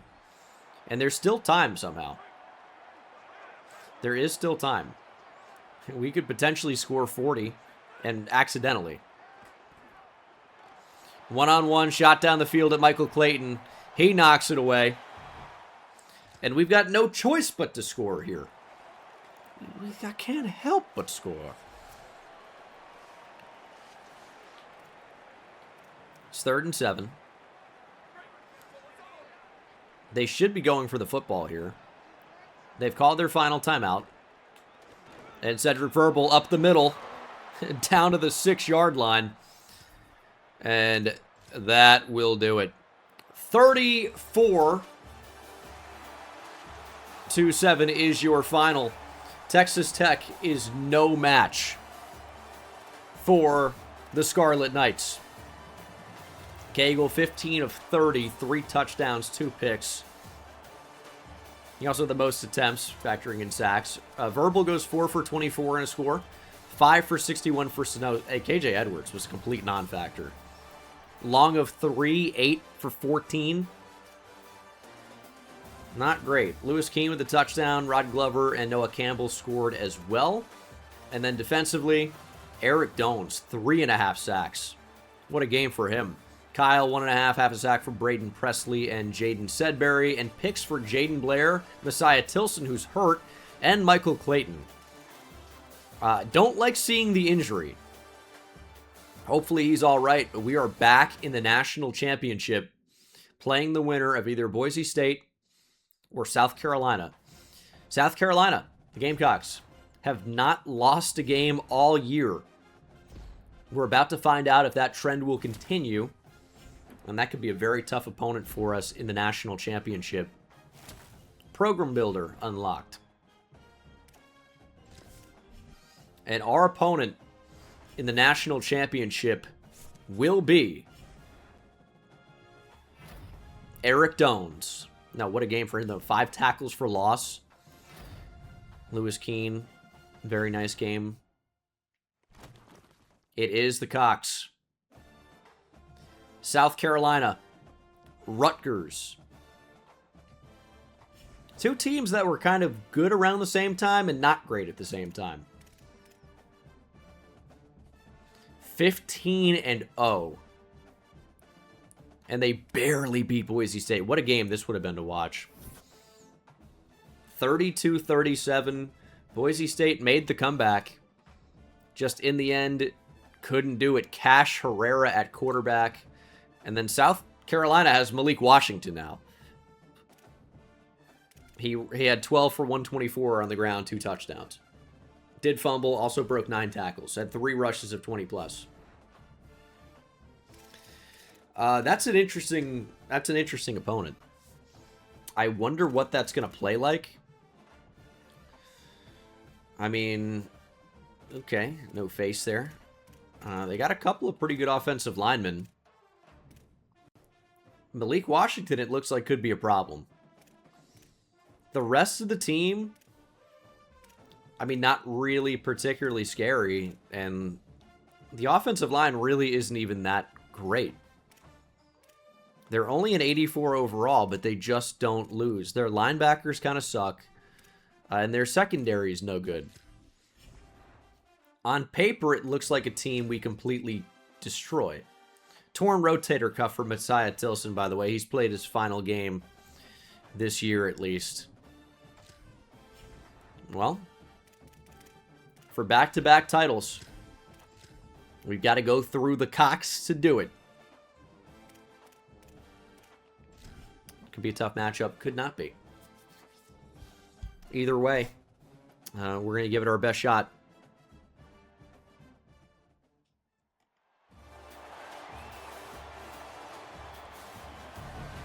This will be an interesting one. I mean, I kind of don't think the quarterback run game is going to be too tough for us to stop in the game. I mean, we'll see.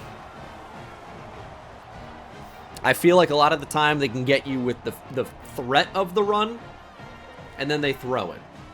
I don't really think that it's going to be too much of a problem. Guess we're about to find out. Going for back-to-back national titles. And we need to end South Carolina's undefeated season. Malik Washington has transferred to South Carolina, and it's clearly been the best move of his career. We've got to end their undefeated season. We're going to. Eric Dones picking right where he left off. Picking up and playing beautifully. Dropping Malik Washington. They're going to be under pressure all day. I mean, that line is going to be brutalized. I don't think there's any question about that. We saw it on the first drive. We've seen their depth chart. And we see Noah Campbell open down the field. He takes a shot and makes the catch regardless. He was wide open down the field. Cagle underthrew it. Didn't seem to matter for Noah Campbell. What a catch.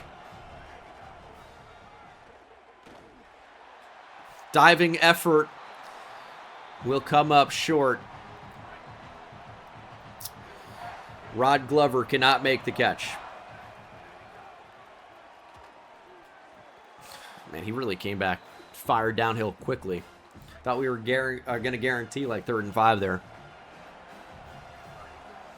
Rooting for the Gamecocks in chat is crazy.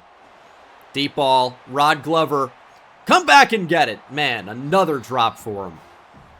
I'm not saying that's the easiest catch in the world, but you got to catch that. We can't punt here? Why is he so cold?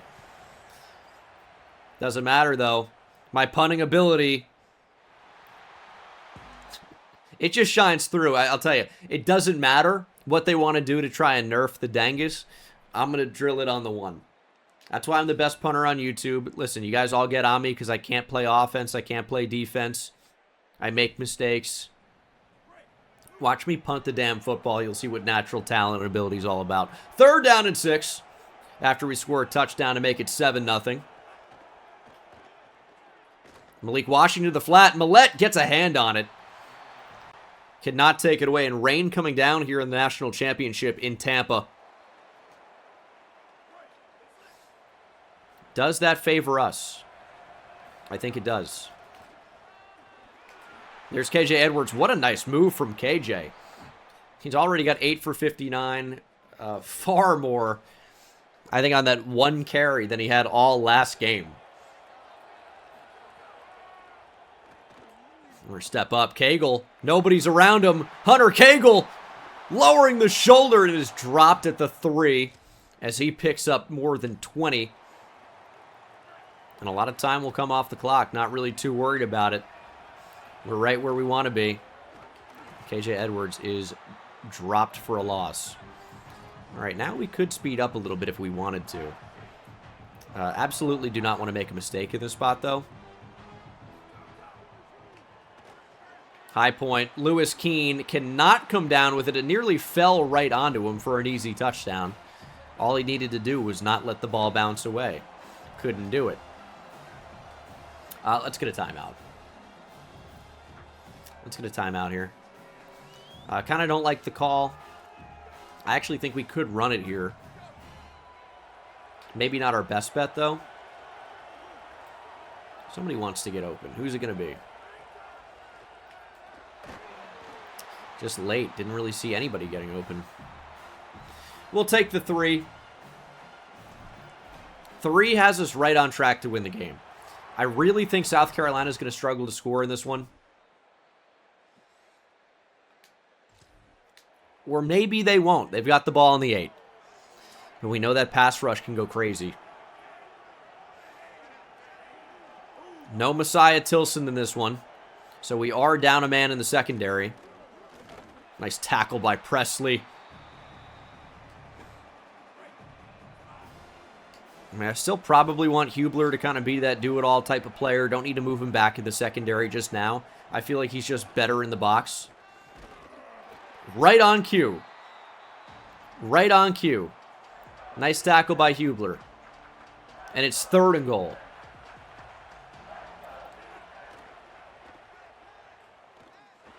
They're going to call illegal contact. It's such a BS call. The quarterback's taking off. Or defensive holding. Either way, it's a fresh set of downs on a BS call. The receiver just stopped. He's setting a screen. If anything, that's illegal blocking downfield. Call that. Stupid. Presley forces the ball out. It's recovered by Sedbury. He's only playing because of injury. Oh my goodness.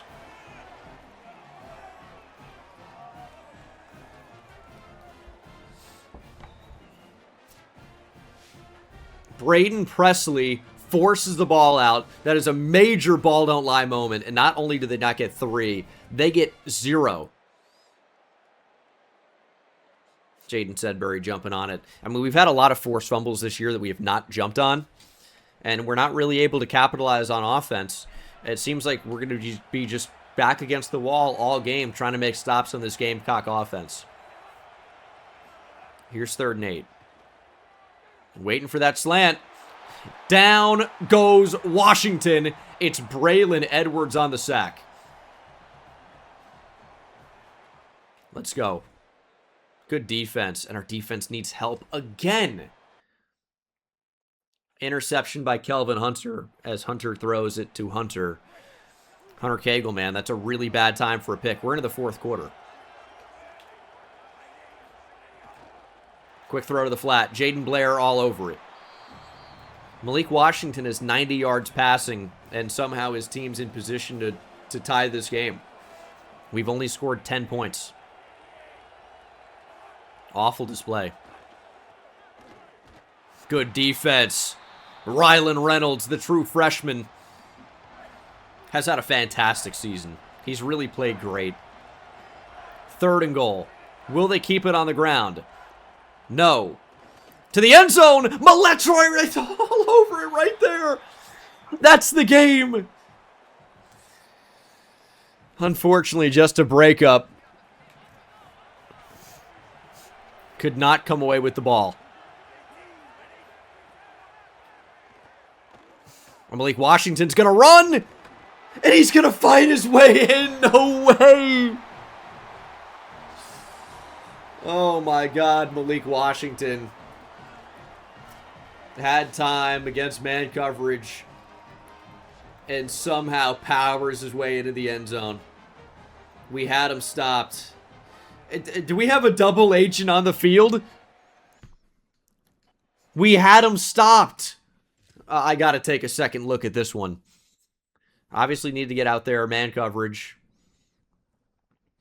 Malik Washington chooses to run. Rylan Reynolds triggers downhill.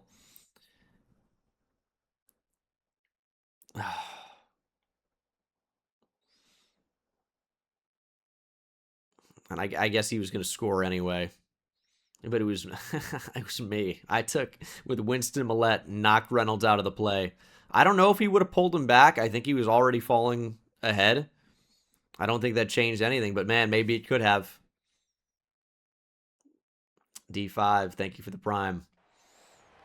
Hey, we've got a game here. We've got a game. It's 10-10. 4th quarter. 5 minutes to play. Back-to-back titles on the line.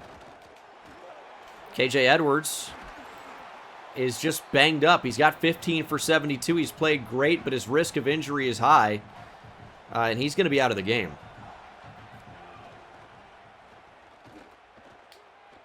It's a great play. Glover makes the catch, but can't stay in bounds. 2 picks by Cagle in this one. Could be the difference between winning and losing a national championship. Do we have time to hit Noah Campbell down the field? I'm going to throw it away. And there's an injury. That's just what we needed, man.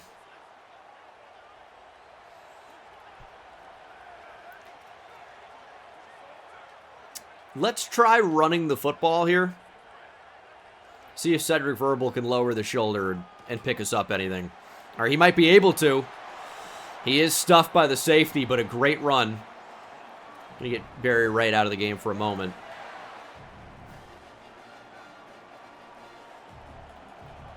So we just keep giving Cedric Verbal the ball.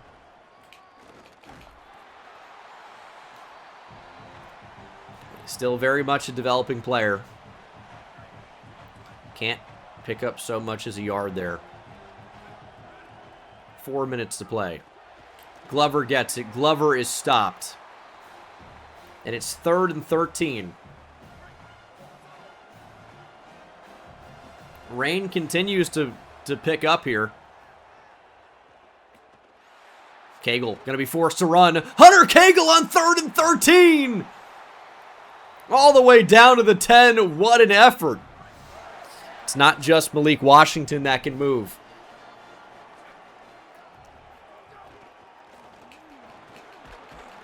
Verbal gets us only a few. I'm waiting to see more of this power. He's run the ball okay today, though. But nowhere to go. 3rd and goal.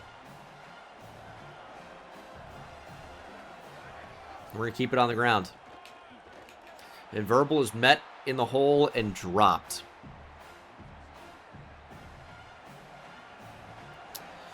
I mean, we're going to take 3 here, obviously, on the other side of the 2-minute timeout. A very conservative call, but, you know, running the ball has worked well for us. They just showed up a few plays in a row and shut it down. Maybe we needed to pivot. But didn't want to deal with pressure. Didn't want a potential sack fumble. We'll take 3. Our defense has played great the entire game. South Carolina has had the ball in a lot of advantageous positions. They've only got 10 points right now. And it took a 4th down scramble as Verbal takes out some offensive frustrations on special teams and delivers a big blow. I mean, Malik Washington's almost turned over the football several times. He's due for a pick. Okay, I don't like whatever is happening there with Mikkel Skinner. I don't like anything about that.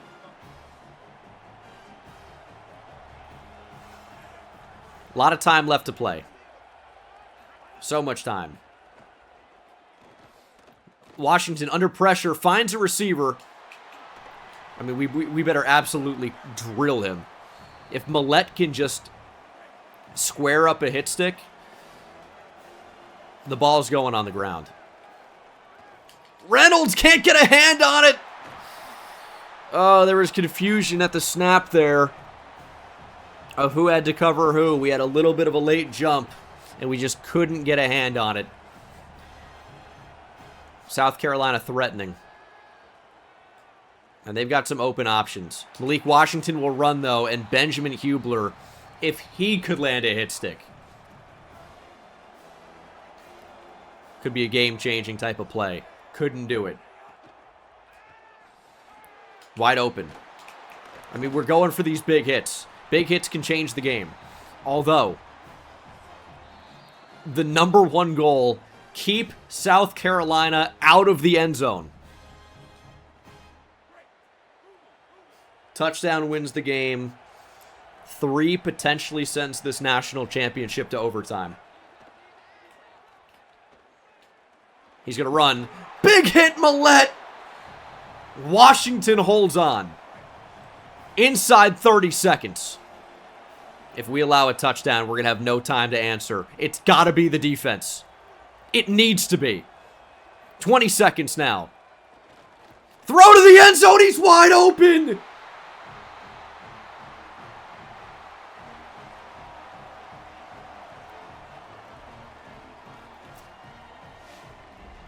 It's Mikkel Skinner.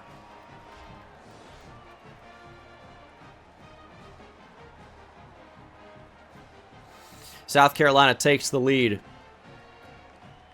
I mean, We just got completely lost. Clearly. Completely lost. And you know what? I guess it was me. I didn't think so, but I guess I had the deep responsibility. Or was it these two? No, it was these two. It was Jaden Blair. He has the curl to flat there, and he just didn't run with it, I think. I mean, I'll have to check back. It really could have been my fault if I have the curl to flat there. Because I think this was the deep third. He carried the route. He matched it. I don't know what happened there. It easily could have been me. Either way, we're going to go down with 16 seconds to go. We'll need a touchdown in 16 seconds, or South Carolina completes the undefeated season. Well, I don't know what the coverage was, but it could have been a match coverage, so you're not going to see a switch in that spot potentially. Again, I don't know. It all happened so fast. This is going to be a tough game to get back into. 16 seconds. Keene cannot make the catch. Trying to get it out to him early. We have timeouts. I mean, we can go over the middle. Get in position to take a shot to the end zone. Fumble. South Carolina recovers. South Carolina touchdown. That's the national championship.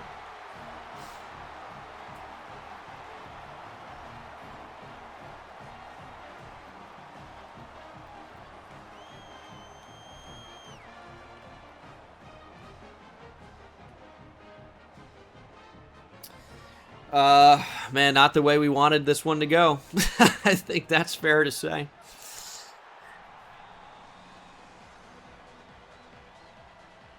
Not Sandstorm at this moment in time. I know it's their song, but God.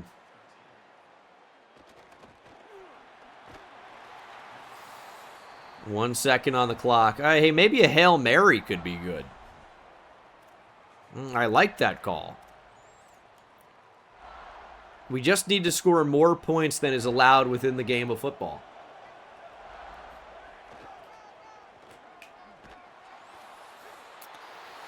That's the ball game. We do not repeat as national champions. Won it last year, lose it this year.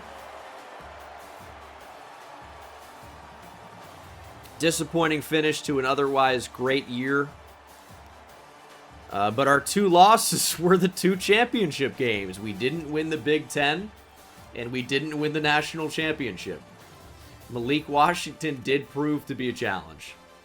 And, I mean, Cagle had a pretty brutal game, threw the two picks. I don't think either of them were me, by the way. I can't say for certain. But that is a frustrating one. We just didn't have it. Edwards, Sedbury, and Dones with sacks. I mean, the defense played well. You can't blame it on the defense when your offense goes out, scores 13 points, and you get outscored 21-3 in the second half and in the fourth quarter especially. I mean the 21-3 is like whatever. The fumble at the end makes it skewed, but even so, did not play well enough to win. And we didn't deserve it. Hey, silver lining, Hunter Cagle. Set the Rutgers single-season passing touchdowns record. What a player. I mean, he did have a great true freshman season. I don't know how many true freshman quarterbacks start national championships. It can't be many. But we've got another year in us. We'll try to win our second national championship. We do have some players that are looking to leave. And it's a strong list out of the gate. KJ Edwards, Rod Glover, Dazier Carter, Jacob Nutt, Jermaine Green, who didn't play, you can leave. Ansu Sano, due to playing time, that's understandable. Jaden Sedbury. Braylon Edwards. It's a who's who of the Rutgers football team. That's who's looking to leave. Oh, boy. Okay, so we're trying to get players back. Hunter Cagle will accept more or less money now, which is nice. You know who won't? Cedric Verbal. Want way, way more. Way more. Gonna cost $345 to maybe still lose him anyway. So that's kind of brutal. And then, I mean, we're going to have to make a tough call at receiver. If you think I'm giving Dysere Carter 400, it's not going to happen. I'd give him 290 at absolute most. And then Rod Glover. Here's the thing about Rod Glover. Is he obviously played well for us at times.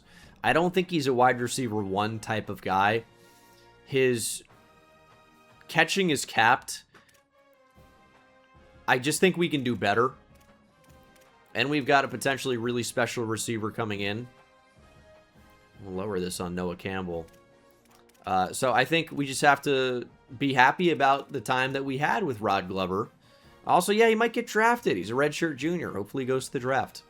But, I mean, paying Dysere Carter, probably not a good call. So, we'll handle everything. And we'll see you for the portal.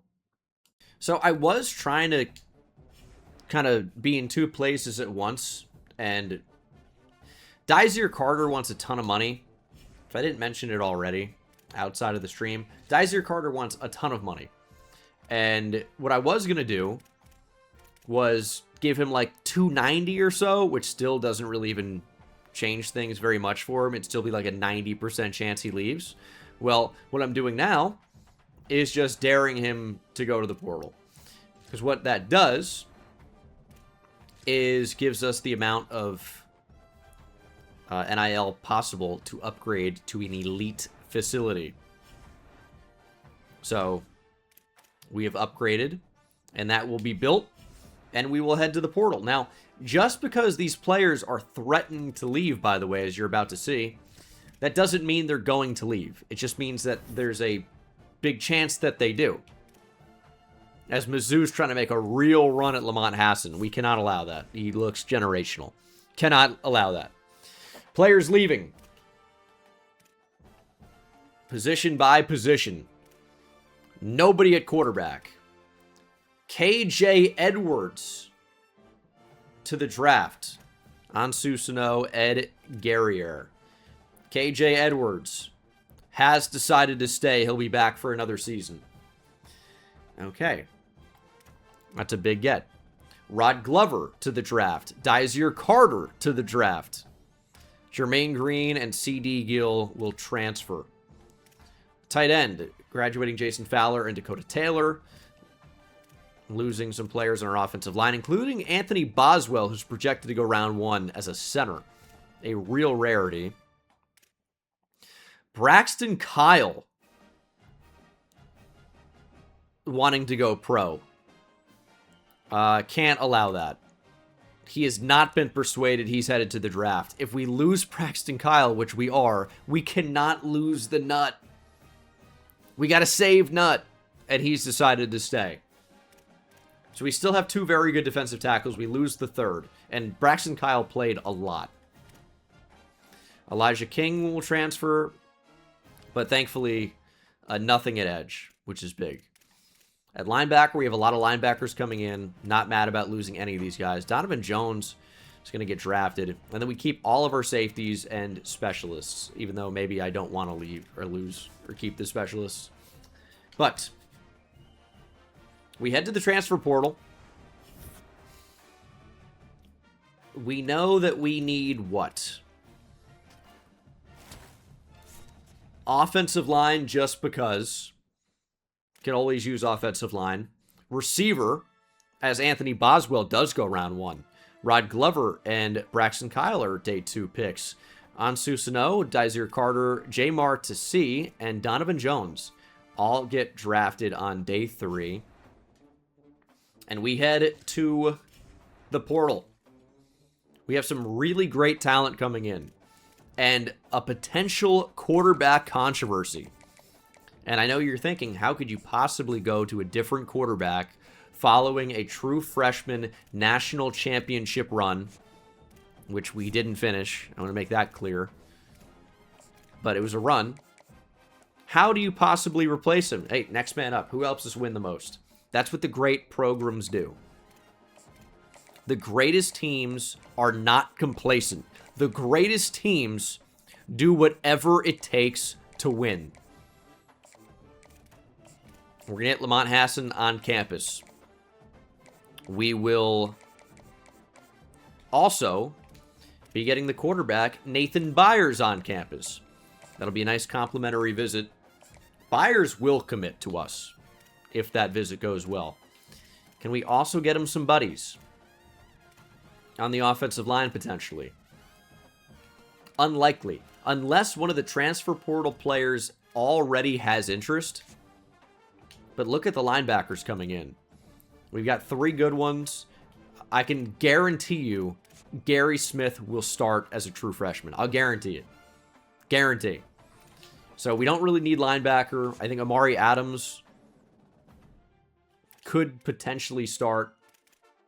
But corner is going to be a need as well. So let's see what we can do in the portal. Jamel Davis, a transfer sophomore, contact-seeking back. Already into his top 5. Wants to be a Scarlet Knight. I kind of think we already have our contact seeker back, but I'll take a look. Yeah, looks like a very good player, to be honest. Do we want to let him go to Ohio State? I feel like we're good at running back. I just don't think it's worth the resources. So let's go ahead and we'll take a look at some of the players that make the most sense for us to bring in. I really would have preferred a receiver, probably. None of which seem to be available. Julian Lewis is hitting the portal. Again, we don't need to look at running back. I remember recruiting Dominic Zavala. Or Dylan Zavala. That's a kicker for the Giants, I think, actually. He was not bad, but I don't think he was exceptional. The receiving options, oh boy. Not great. Really not very good. We are locked out on so many of them. If you're on the roster already, you're going to have to play. That's what it's going to be. Larry Presley joins the class. So with the Fangs recruiting mod, it's a lot tougher in the transfer portal because a lot of these players commit a lot sooner.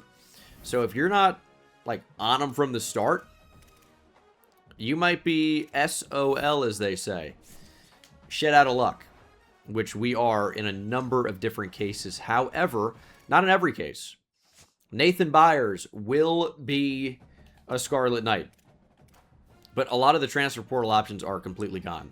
We're going to get Lamont Hassan. We've got Chase Duarte. Timothy Thompson is not going to be with us, but let's get Kevin Boss on campus. This will probably win us the recruitment, I would say. Yes, he's a 2-star, but I guess 2 stars are cracked in the new update. He's not one of them, but he's all right. He's fine. He's a transfer sophomore. He's depth.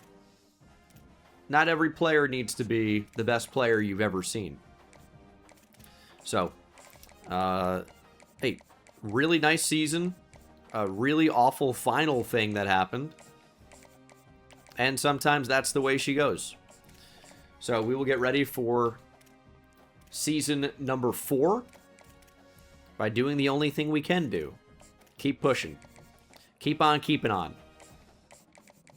And we will win 2 out of 3. And as the late great Meatloaf said, it's not bad. 2 out of 3 ain't bad. Not sure if these guys are going to end up being on the team or not, but 3-star gems. Gregory Smith, incredible. Also, 85 man athlete, 6'2", 230.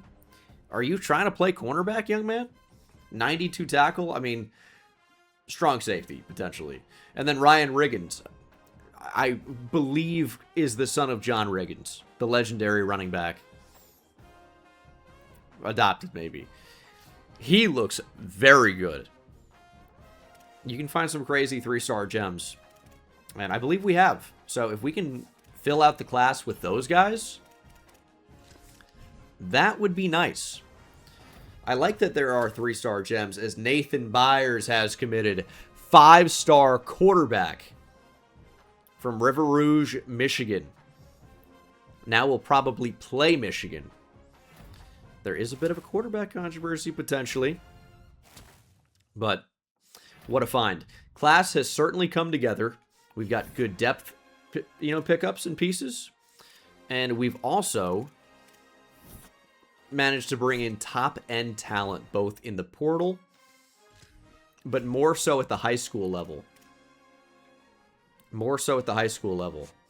Washington wants to end all my hopes and dreams and steal Ryan Riggins away for themselves. I can't allow it.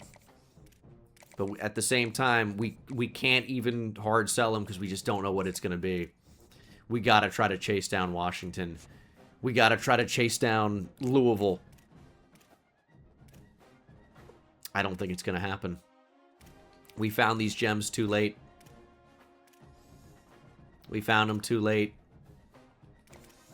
Even Arthur Washington, I think, could be a tight end. Found him too late. It's not going to be enough, probably. But we gave it our best shot. It sucks that we found them, and now we have to watch them likely commit elsewhere. It's like a new form of torture. But what a class overall. Okay, Mizzou has not given up on Lamont Hassan. Why? Dude, if they had scheduled a visit for him, we could have been in rough shape. Same thing for Larry Presley. Wisconsin is not going away. Just go away. It's very easy. Anyway, that's going to do it for our recruiting here in the portal. We do get Lamont Hassan. We do, of course, get Larry Presley, which was going to be a given. Brought in a punter to potentially kick for us. And Greg Smith picks Louisville. Looked like a great 3-star to add. We won't be adding him. National Signing Day is here. Dev traits can be revealed. Nathan Byers. Star Dev. He's going to have a strong argument to play soon. Ryan Riggins, who we didn't get, who picked Washington, had star. At receiver, elite for Idris King, we knew that. Larry Presley with normal. Hassan was star. And Arthur Washington, who we did not get, who I thought could be a tight end, had impact. No tight ends, but maybe a tight end. Larry Presley. No. Lamont Hassan, 6'4", 218. Charles had star, we knew that. Gradevich elite. Normal for Chase Duarte. Kevin Boss, and impact for Cam Herron. Off the edge, Haywood Winston, elite. Normal for Malik Edwards out of the portal. Minor with impact. John Love with impact. Kinney with star. Gary Smith, of course, with elite. And it could have been his brother, Greg Smith. Star. Unfortunate to miss him. Mari Adams elite. Didn't get any corners. Allen Wilson is a safety with impact. And we kept all our safeties, though, so I'm not really worried about it. And Herta has impact. So, really good class overall. Not going to be a top 5 class, but it is number 13. And we have way fewer players than everyone around us. So, we are quality over quantity. We're going to change positions and get ready for season number 4. Also, jumping back in here.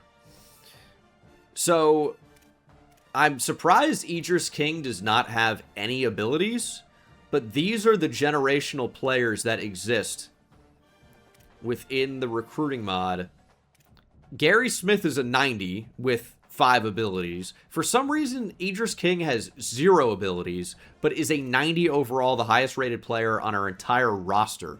90 speed, 92 acceleration, 82 break tackle, 78 spin, 83 juke, 92 catching, 95 catch in traffic, 96 spectacular catch, 90 deep route running, 97 release, 97 jumping.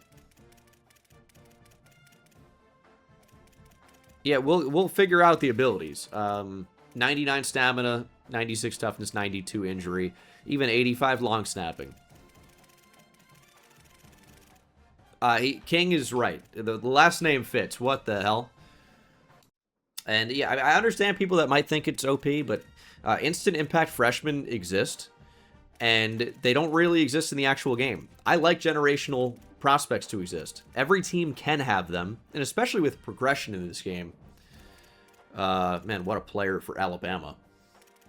Like, every player can have them. So it's not like, oh, we have better players than everybody else.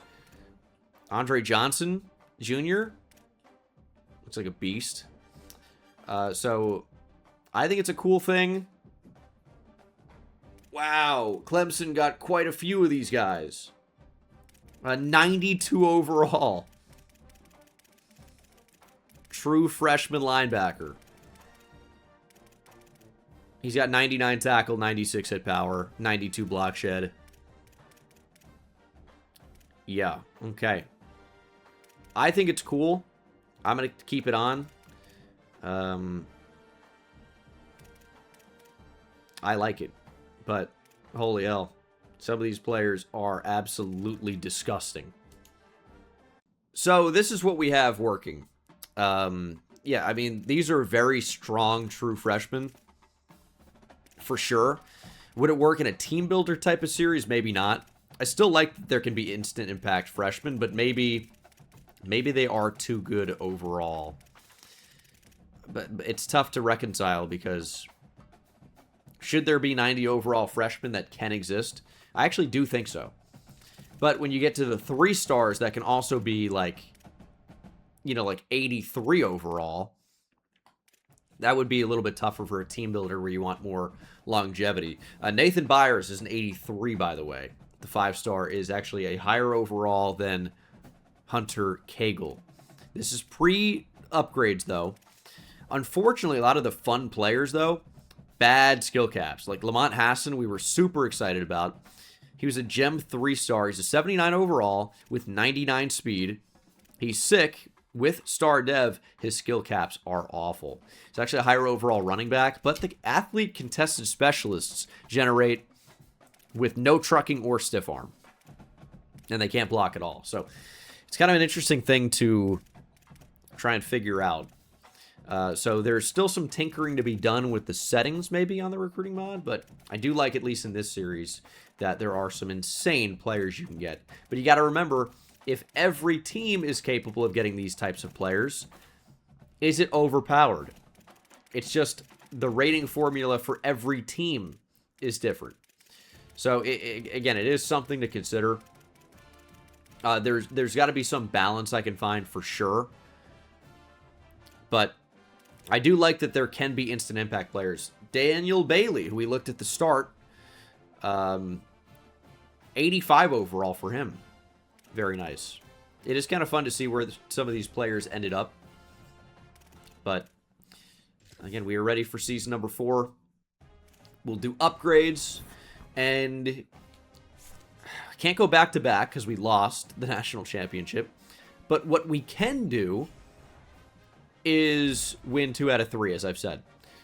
Messiah Tilson has upgraded his dev trait. And that's it. So we'll upgrade the team.